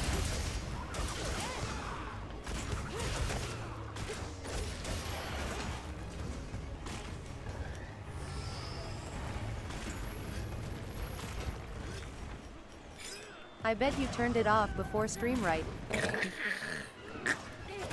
course it's on my other PC, bro.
There is no health bar. It's Monster Hunter. You don't get to see their health bar.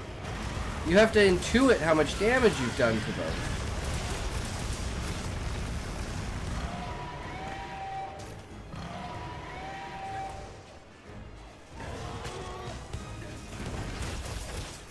But Insect Glaive is like easy mode. See, and they just hit him in the face and there's fuck! Nothing he can do about it.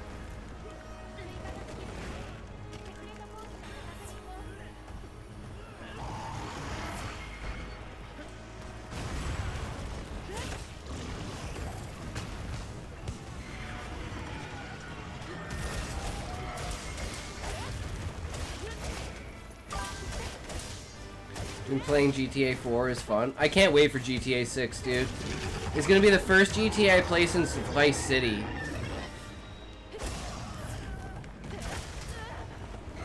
Fuck, fuck, fuck, fuck, fuck!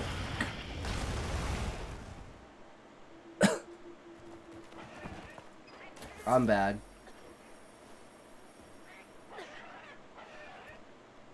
World War III before GTA 6. I don't know. I think it's more likely Trump Peace Prize before. I forgot to eat.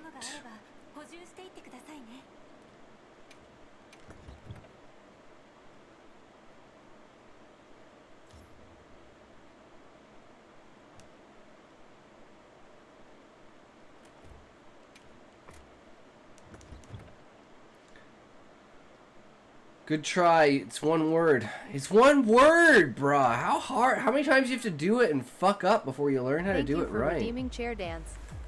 Itox will now dance for you. Please fully enjoy this immersive experience.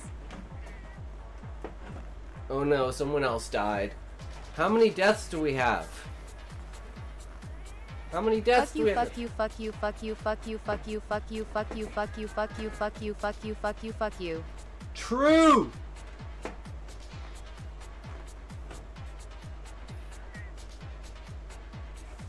Keep dancing, bitch, it ain't over yet.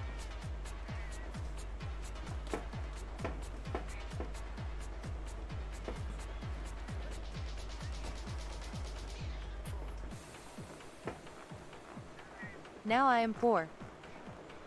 Same, bro. Why do you think I dance like a monkey? I mean, what?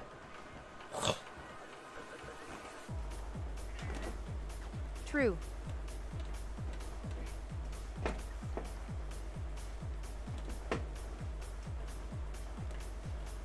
You did good, you can rest now, babe. Holy shit, Levi! _Robinson rated Oh my shit! stream with 2 viewers. How's it going, Levi? How was the stream today? Thank you for the raid, good sir. Well, I will be there.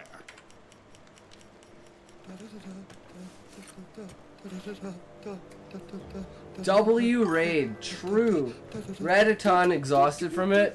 Yeah, we did some reading, we did some writing, we watched some shit, we're playing some Monster Hunter now. Daddy's home.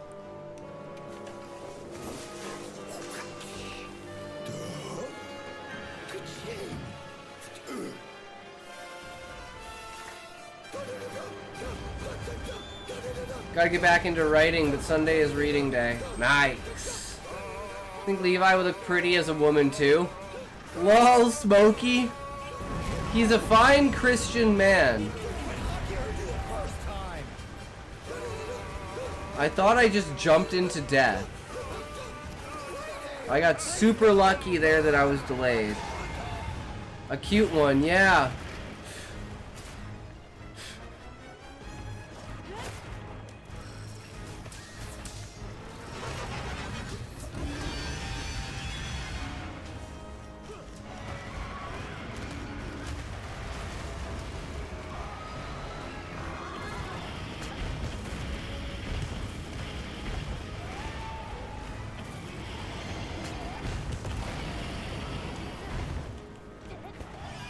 Strong jawline, though, you'd be able to tell.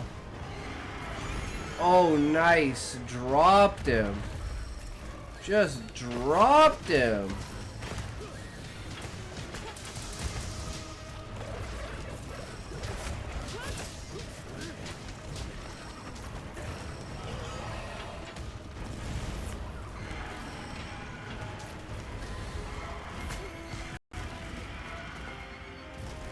Why did...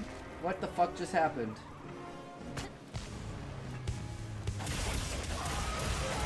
Guys, what the fuck just happened?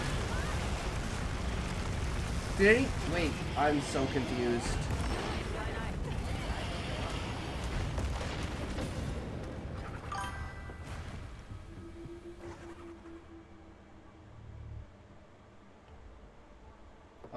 Guys? Did anything change for you?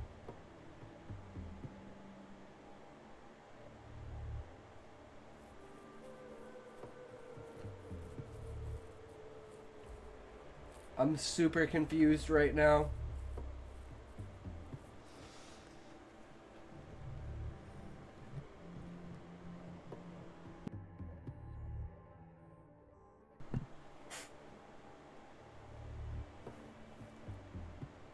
No, my entire sound just shot through the fucking roof.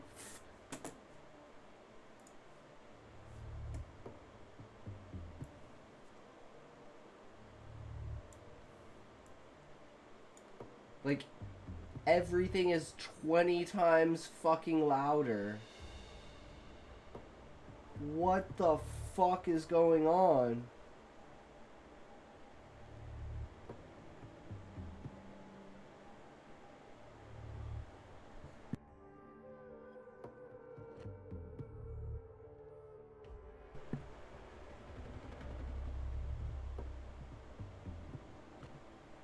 Does that change anything for you guys? I just turned the headphone volume down.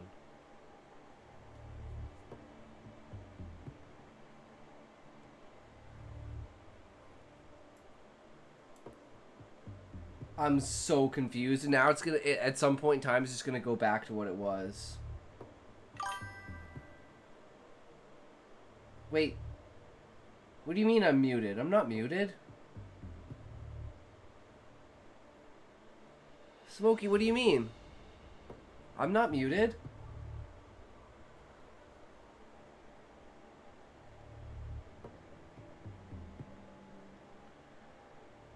So if you turn up your headphone volume, it doesn't change audio output volume. I can hear you just fine. Okay, well, I don't know why it did that, but okay. The whole sound system just basically exploded in my ears. And I was like, holy fuck, why is that so loud? Why is that so loud?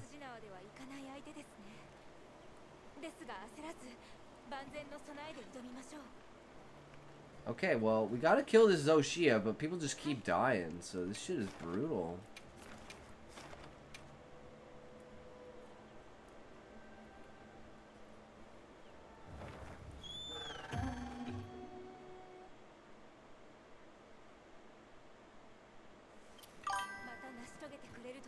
Level 17. Holy shit, Smokey.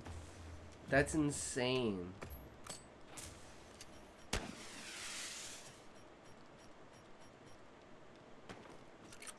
Deserves 2k points, that? Sure it does, Smokey.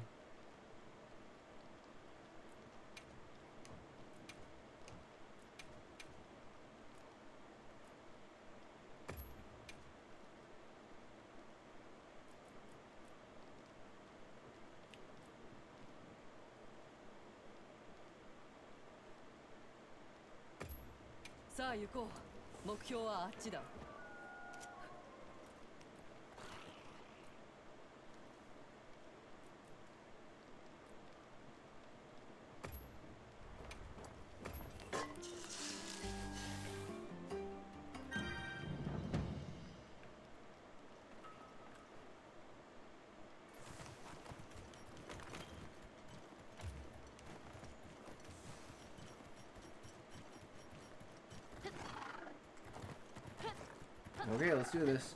Big Man Francis! Welcome, welcome, good sir. How's it going? Supposedly, humanitarian child labor laws have systematically forcibly prevented children from entering the labor force, thereby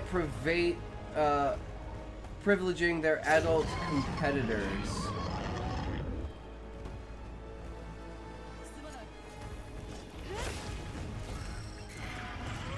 But how's it going, big man Francis?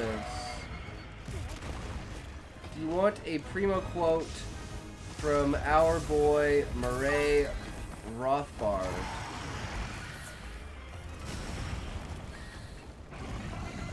Sorry, I read messages out of order sometimes. And I've already died.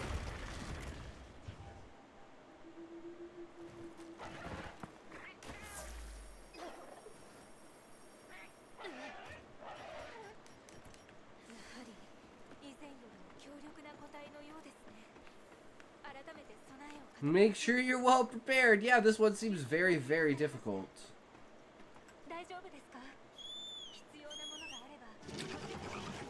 Were you in the ad break, big man Francis? If you were, welcome back. And how's it going, good sir? We're getting our ass handed to us by this mob.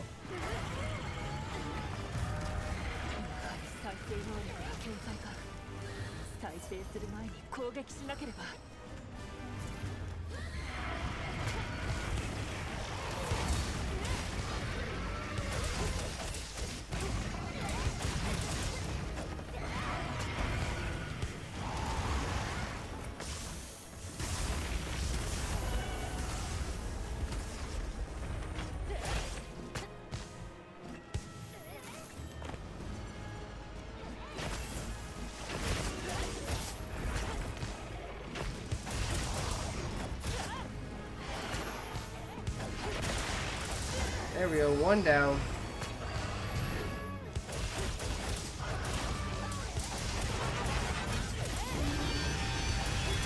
Scream all you want, bitch, you ain't getting nothing.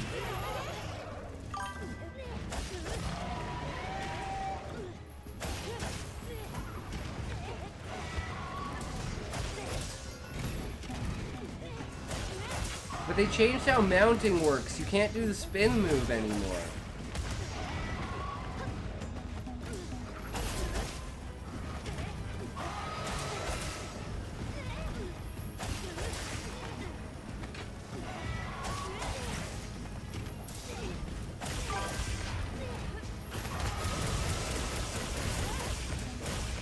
Nice.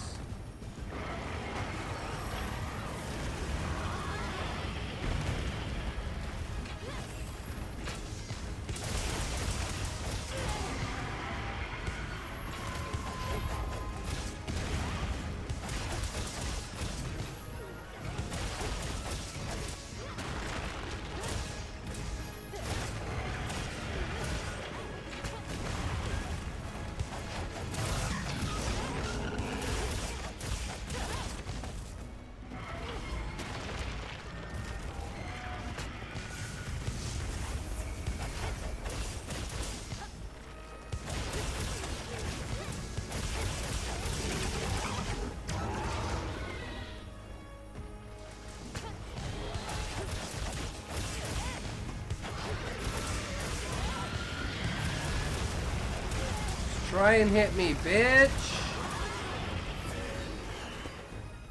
Got nothing.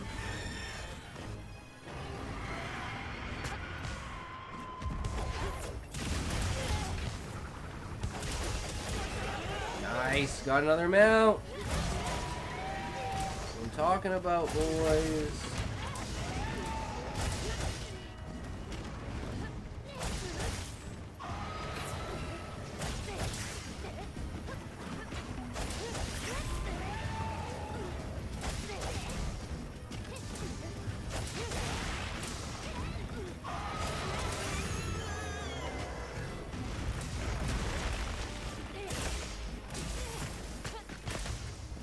Hopefully we're doing enough damage now.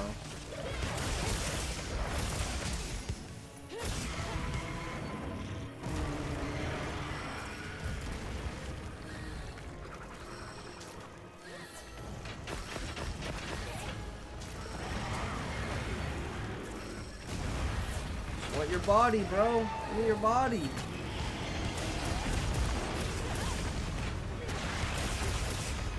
Shattering more of them wings. Let's go.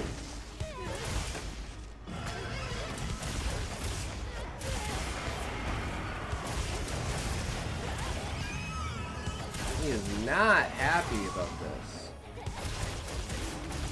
That's okay.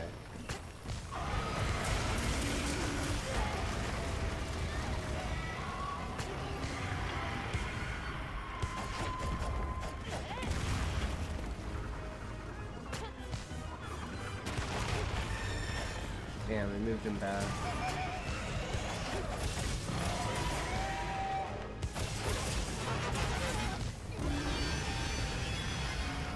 The only thing you can do is roar at me.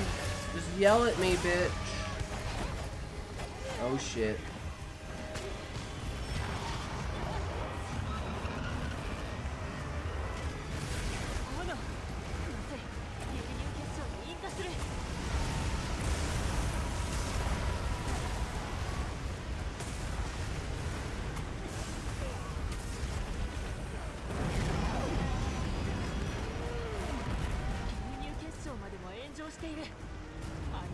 Jesus. This guy is fucking ridiculous.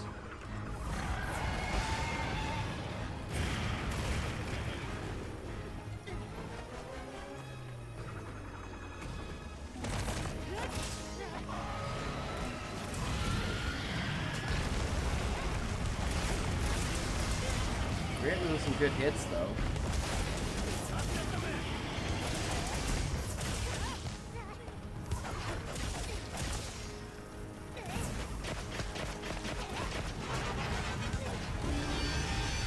Straight out of the sky again.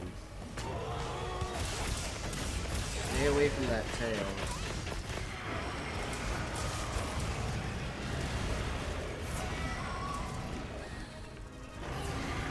Body.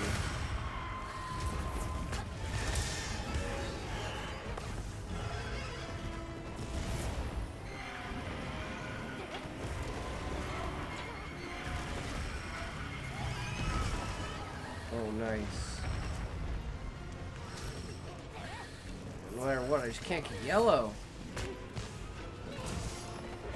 Oh my god, I hit the ground. It's so bad.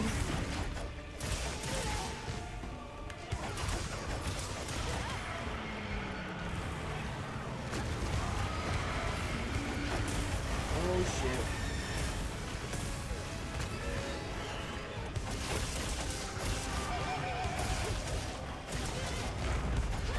Okay, he's down.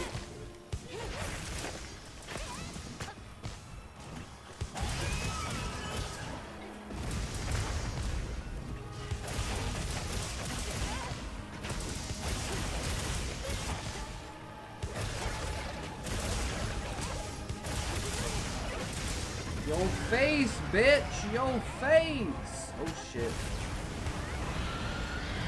No stamina left.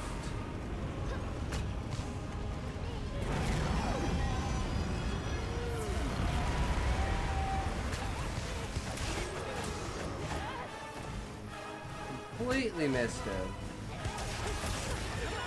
There we go.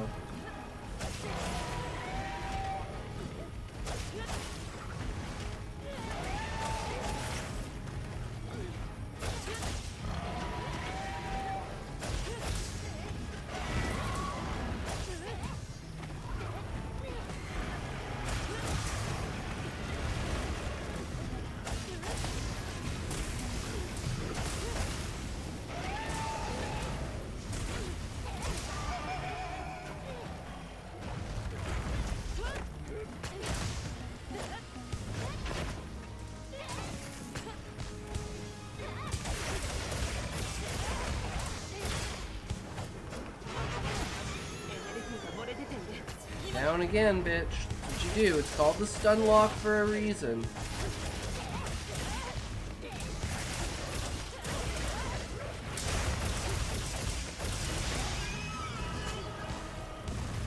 Look at that. 3 stun locks in a row, guys.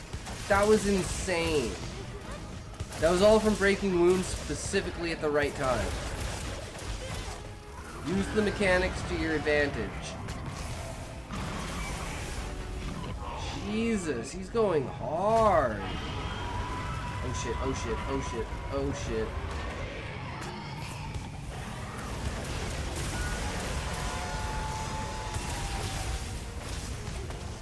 Guys, I think we might actually beat this one.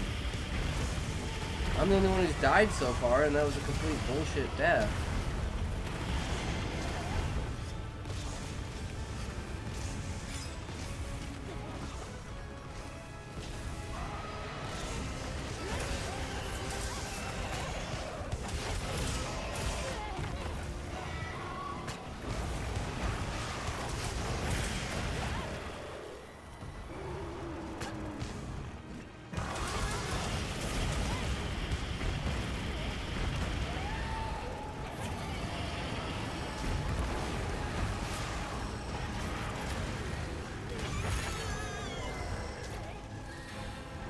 We're fucking him up.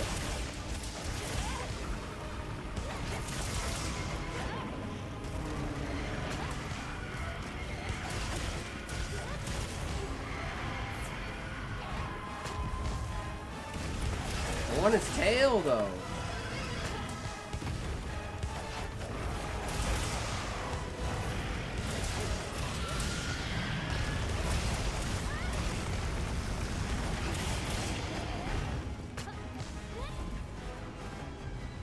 Need more stamina.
Yes, we got the tail!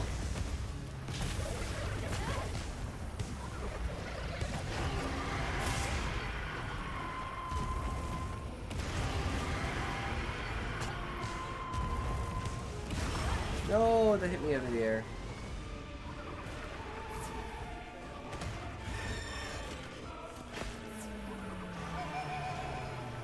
Oh, he's down.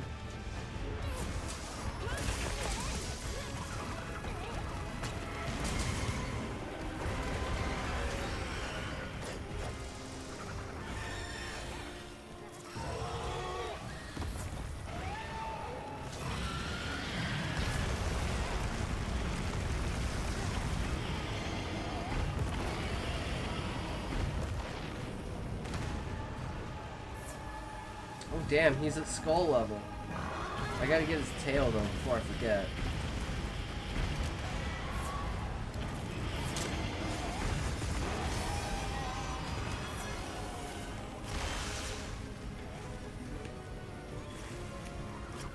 Uh-oh. Oh, nice! Faux white gleam. That's a fucking rare. I think that might be a 1% drop, guys.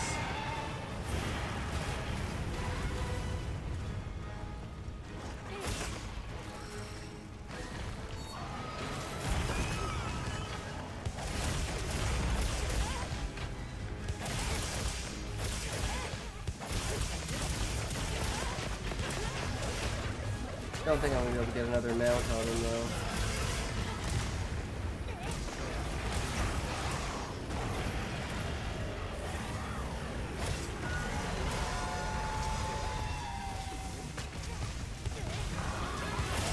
Nice!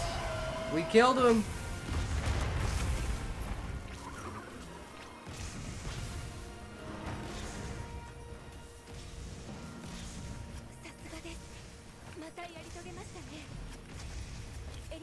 Hell yeah, guys, we fucking did it.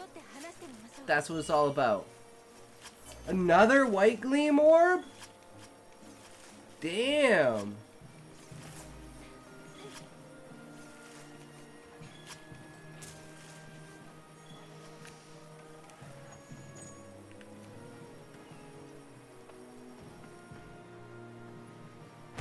walking triumphantly over the defeated corpse of my enemy.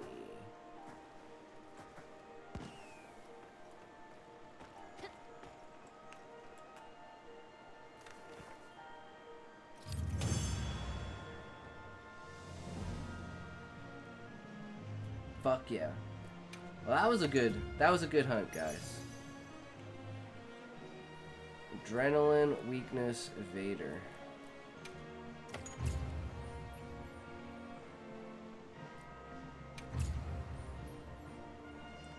Successful mounts. Hell yeah.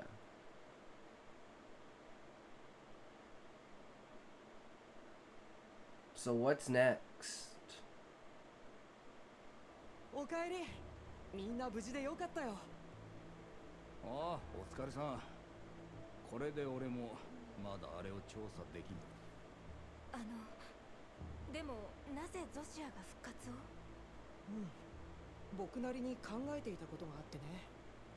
今回の情報を合わせて考えると、おそらくは無性生殖にも似た自己増殖。今のところはそう考えるのが良さそうだね。つまり特定の細胞がわずかでも残っていれば、そこから再び生体になりうると。エネルギーが供給され続ける限りか。まさに竜との切り札。大したもんだ。ゆえにやはり竜頭をあのまま放置することには疑問が残る。正直に言えばな。懸念はわかる。だがそうした困難も含めて息づいているのがこの土地なのだろうと思う。それを崩さぬよう目を配ることもまた責務というわけか。そうだから俺たちがいる。ほら俺もたまにはらしいこと言うだろ。それにゾシア再生にもまだ謎が多い。竜頭を含めての監視と調査は継続したい。もちろん私たちも協力します。森人や耳の方にも協力を仰ぎながら。わかった。皆で見守ってゆこう。今はそれが最善の選択だ。 True.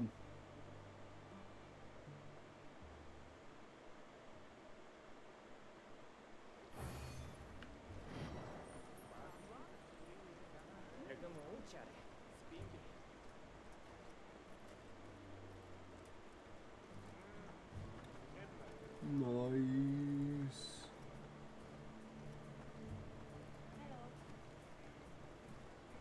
Healing help.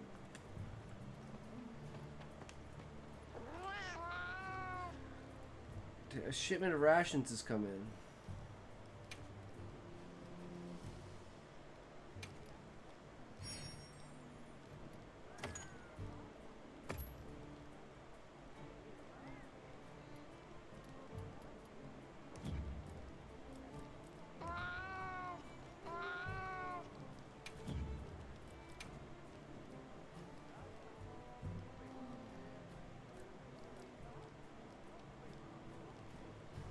Wait, paid DLC?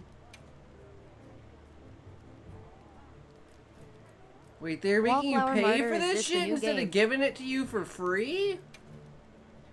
Is this the reason why the game has been downvoted so much? Because normally you would get this shit for free and now they're selling it for fucking money?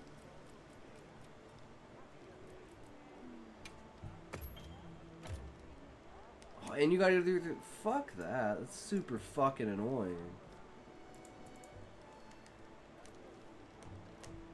Oh, that's super annoying. Wallflower Martyr, is this the new game? Zoink, I don't know why your TTS just doesn't work, bro. Or I'm just really, really, really not paying attention.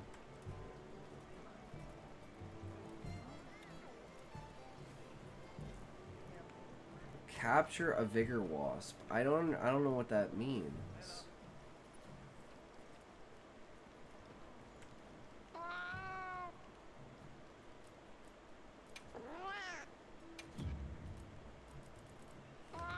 Okay. am I supposed to do?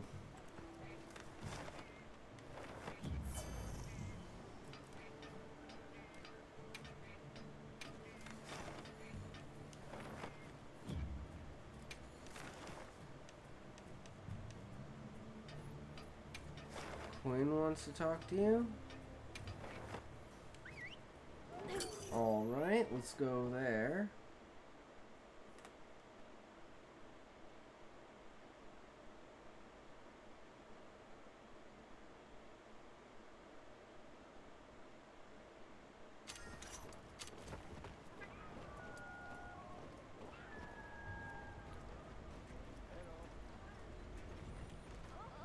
やあ鳥の隊、頼もしい仲間に会えて嬉しいよ。君こそ蜂の隊も何か調査を。まあね、東の全域で歴戦の個体が見られるようになったのはご存知の通りだろうけど、最近この辺りだけ状況が違うみたいでね。報告によると急に目撃例が減ってるんだよ。なるほど。加えてまだ有効な情報も少ない段階か。そうなんだよね。おまけに私らの隊にはさっき別の任務が割り当てられたところでさ、それが終わってからでもと思っていたところに君たちが現れたってわけ。もちろん無理は言わないよ。もし手が空いていたら協力してもらえないかな。本当助かるよ。俺はそうだな、そのうち一杯おごりでね。ああ、楽しみにしておく。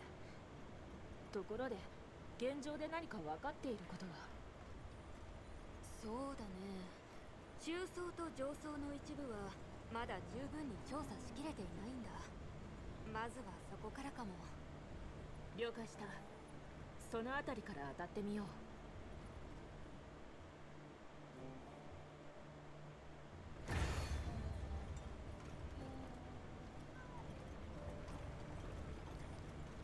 Investigate the upper stratum, middle stratum. Alright, ultimate strength. This sounds interesting. Oh, Everardo, Realia, é aqui?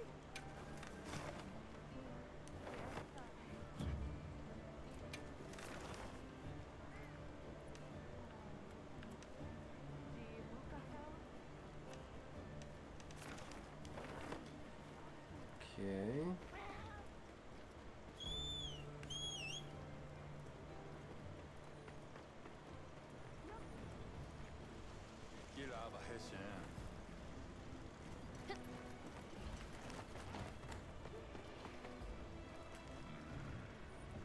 Recently stumbled upon the remains of a monster in the upper stratum, a big old brute.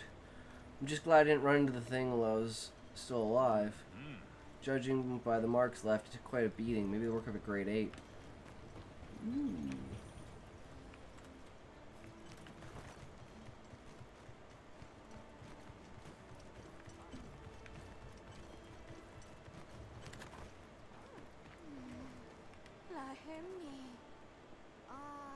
Hey, you're not going to believe this, but I saw someone fighting a monster in the air. The guy jumped up and wham! Uppercut the monster in his fist, sent him flying over the edge of a cliff. Can you believe that? I hardly do, and I saw it. Was that the Admiral? Are they bringing the Admiral out? He's the only guy I know who could do that.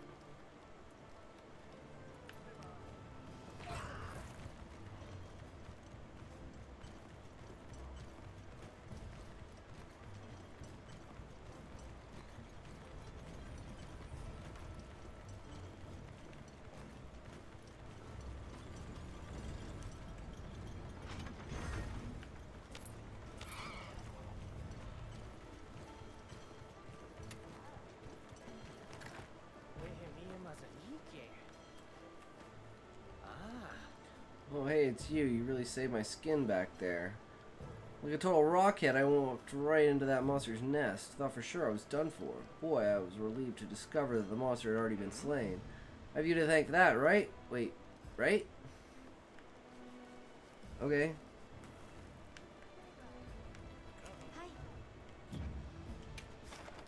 Where are we going?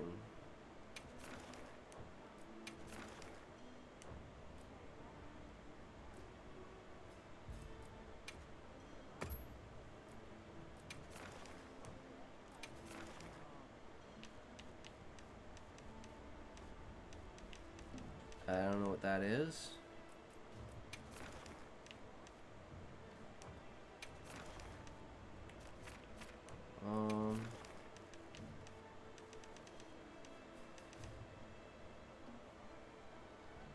Gormagala, Arkveld, Lethduna, Jindahad. These are just random ones, right? That we just haven't done? Where's this? The hell is this Middle Stratham?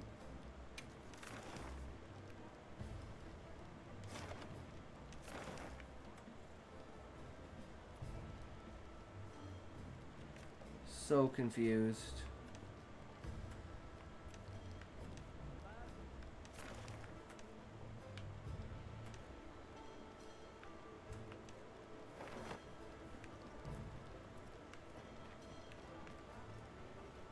Search the upper stratum for carcasses.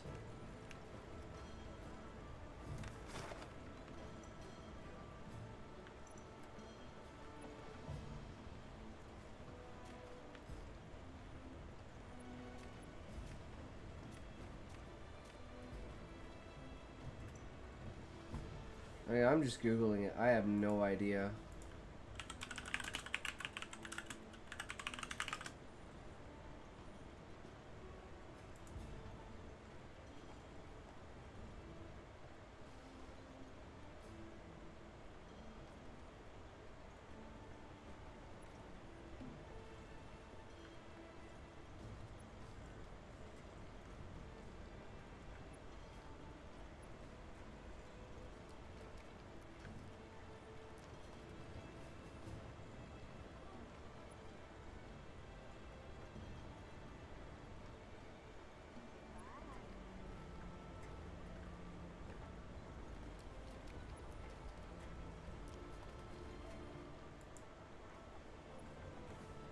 I'm so confused.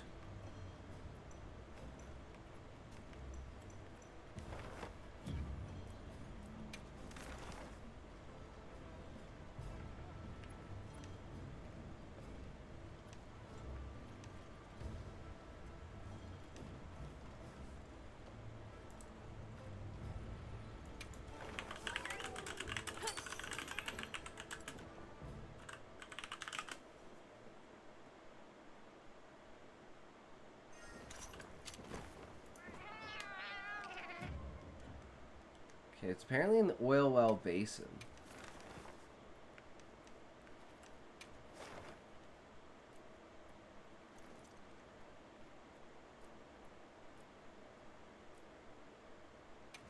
Area marked as 11.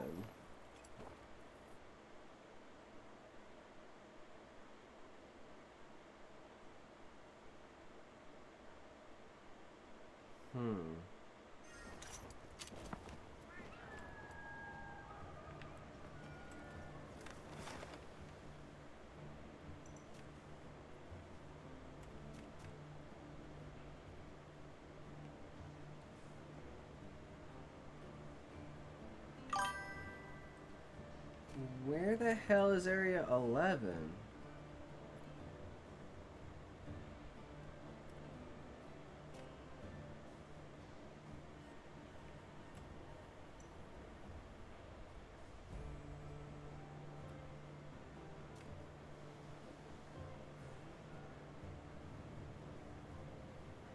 Am I blind, guys?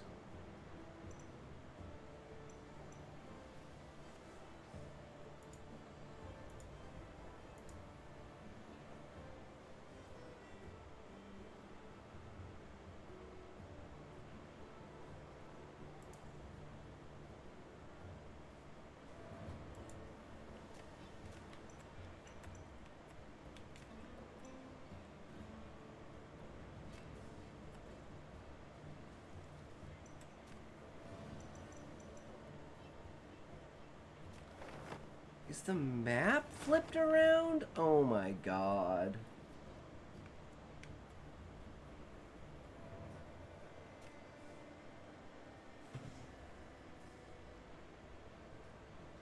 It's like this.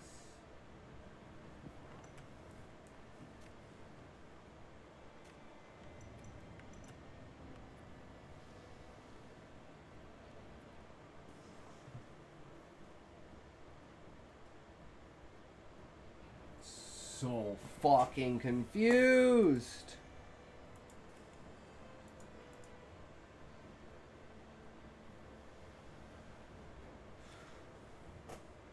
It says it's at area 5. It says that it's area 5. What the fuck is it talking about area 11 for then? I'm so confused.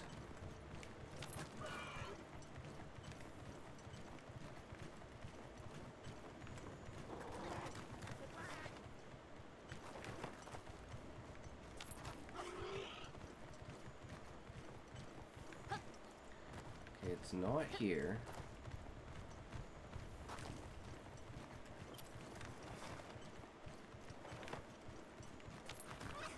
Here?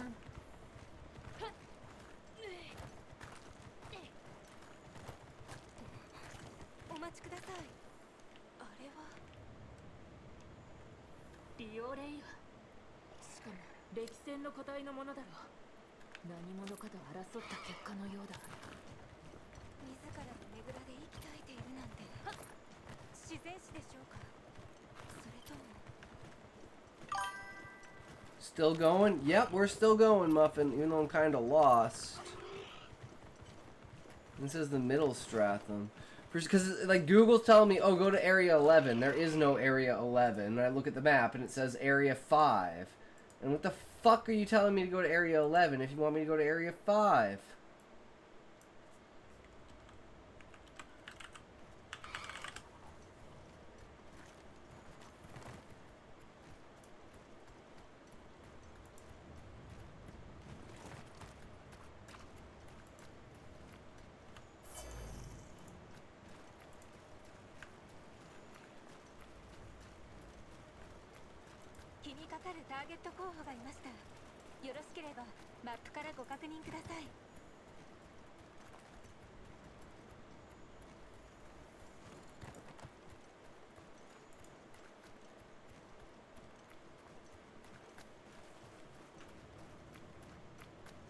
Okay, so this is Area 9.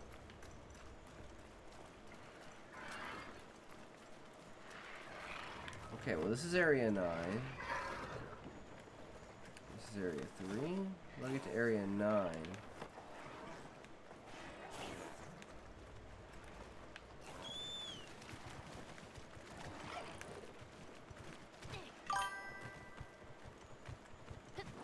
Playing Monster Hunter again? Yeah.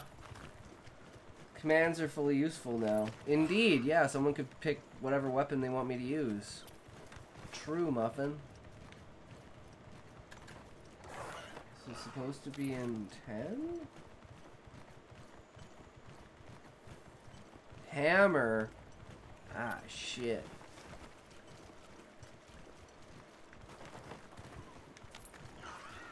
My worst weapon.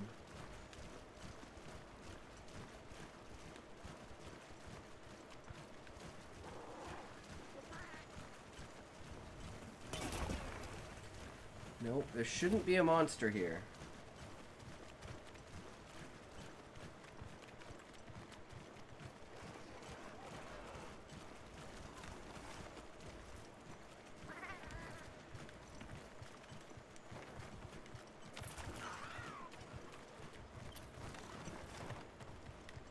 That's not where I want to go. Palicos, I don't see why you left them. What do you mean left them? I have my Palico with me. He's right there.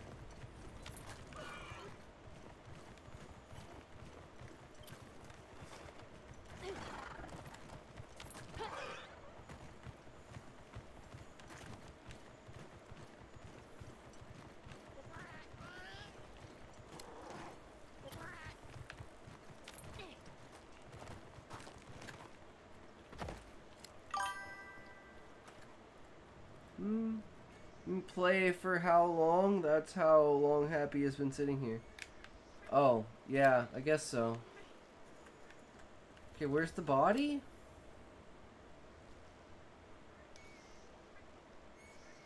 I'm so confused.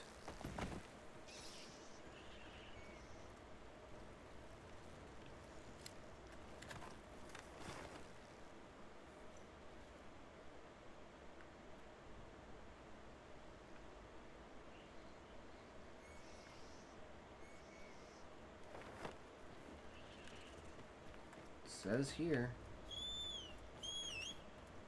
For some fucked up reason. Why was this never on the... Have I never been here before? Like, what the fuck? Gypseros. 相手もまた歴戦の猛者だったという可能性もありますね。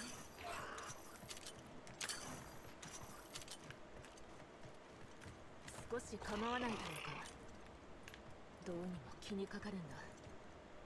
この地で力尽きている複数の歴戦個体がいずれも自然史ではなさそうだが。 I'ma have a shower and go to bed. He'll be on rank tomorrow and more hunting. Good night. Fuck you, fuck you, fuck you. I didn't say fuck you the last 2 streams, that's why. Alright, fuck Opening you, parenthesis, Muffin, semicolon. Fuck you, good sir. Have a good night. Take care.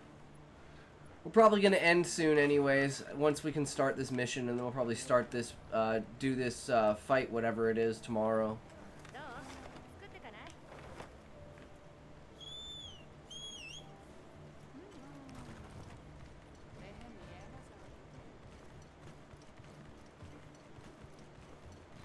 Alright, good job fixing TTS.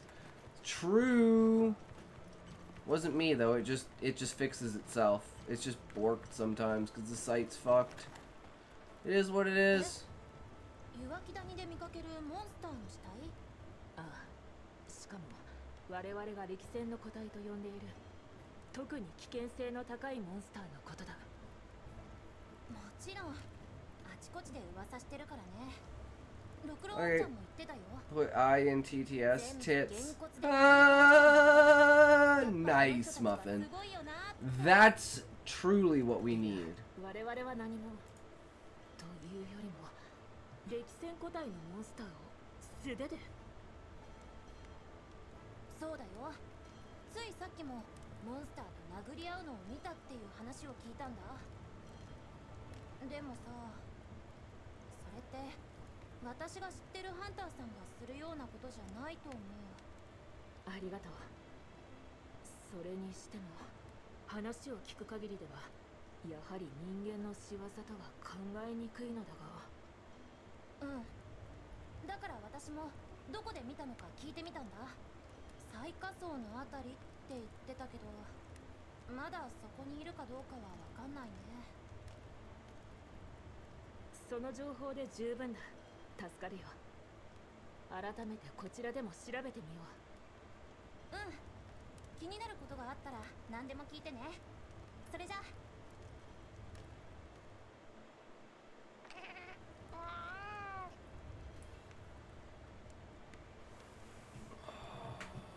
Lowest part of the subterranean.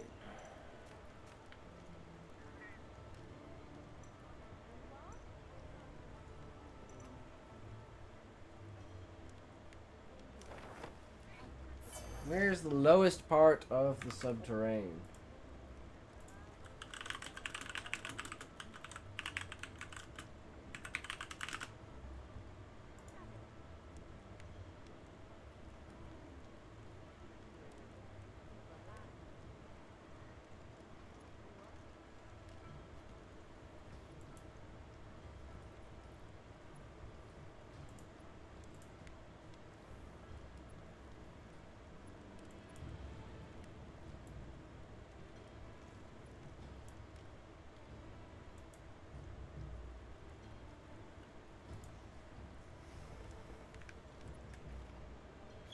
I don't know, but here we go. I don't remember the map at all, so...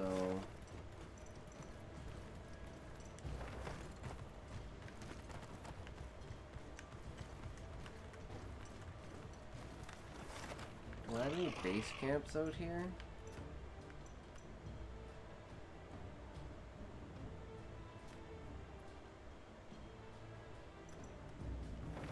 Just this one.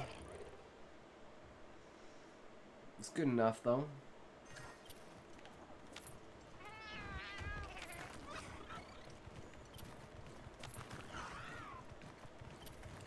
I think that's a dead end.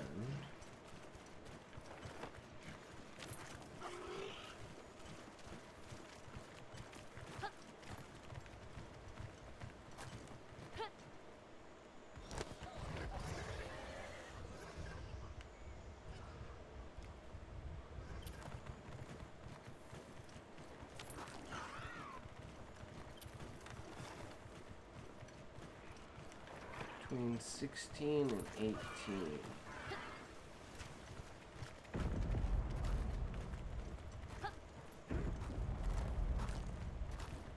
ました。あの方でしょうか。 Oh shit. 何やつか。はじめまして。我々はハンターズギルドという組織に所属する者。ありていに言えば狩人です。待て。ウヌの闘士。視線を抜けてきたものの、それと見た。あなたこそあれだけのモンスターをその身一つで打ち倒している。よほどの鍛錬を積んだのでしょう。だがその行動がこの地に与える影響は小さくはない。どうかここは拳を収めてはもらえないだろうか。あの地味猛量どもを成敗するに何の躊躇があろう。ウヌが狩り人ならば言わずもがな。命とは脅かされれば相手の生命を絶つことを厭わぬもの。か弱くとも強くともどのような生き物にも相手を殺す欲動は刻す。おっしゃることはわかります。しかし私たちが目指すこととは。勝つ。これすべて強さ求むる者の業と知れ。覚悟なくば失せよ。いや、そうはいかない。されば示せ。我も殺意の深淵垣間見せん。一瞬戦撃。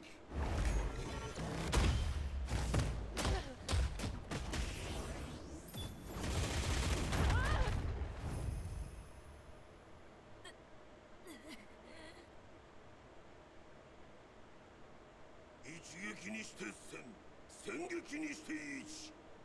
極むればまたそれもかとなる。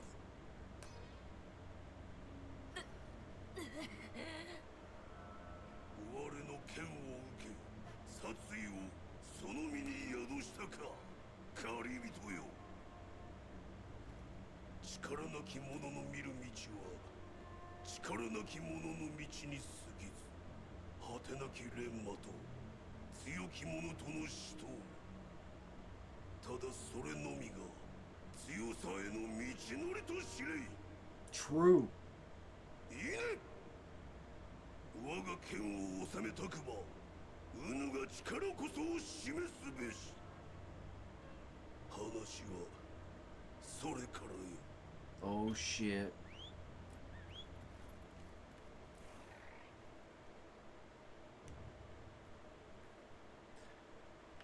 Alright, well, we're gonna call it there, guys. Oh, we had a good day today. Oh. We finished scene 7. One of the hardest scenes in the entire story, but we finished it. That's what it's all about. Oh. But, yeah, thanks for sticking around. Thanks for hanging out, guys. You were fucking awesome. Thank you so much. And, yeah, we got back into Monster Hunter Wilds. We did some writing today. We got some more people's writings. We got some people to show up. It was a good time, right? We had a good time. But, yeah, as always, got to keep it a little bit shorter than normal because, you know, building up to the 24-hour stream. I don't want to be done before that even starts. So, remember, if you can't say fuck you to your friends, who can you say fuck you to? Fuck you! Alright, who we rating today?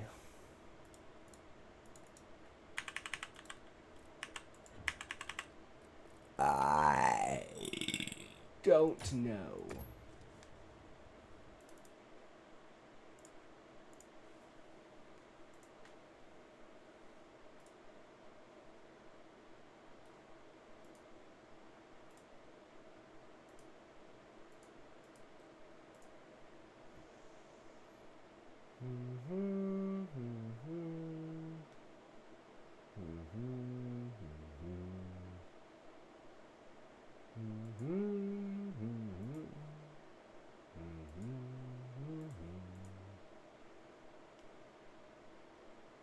And it's equal! Get your wheels ready, boys!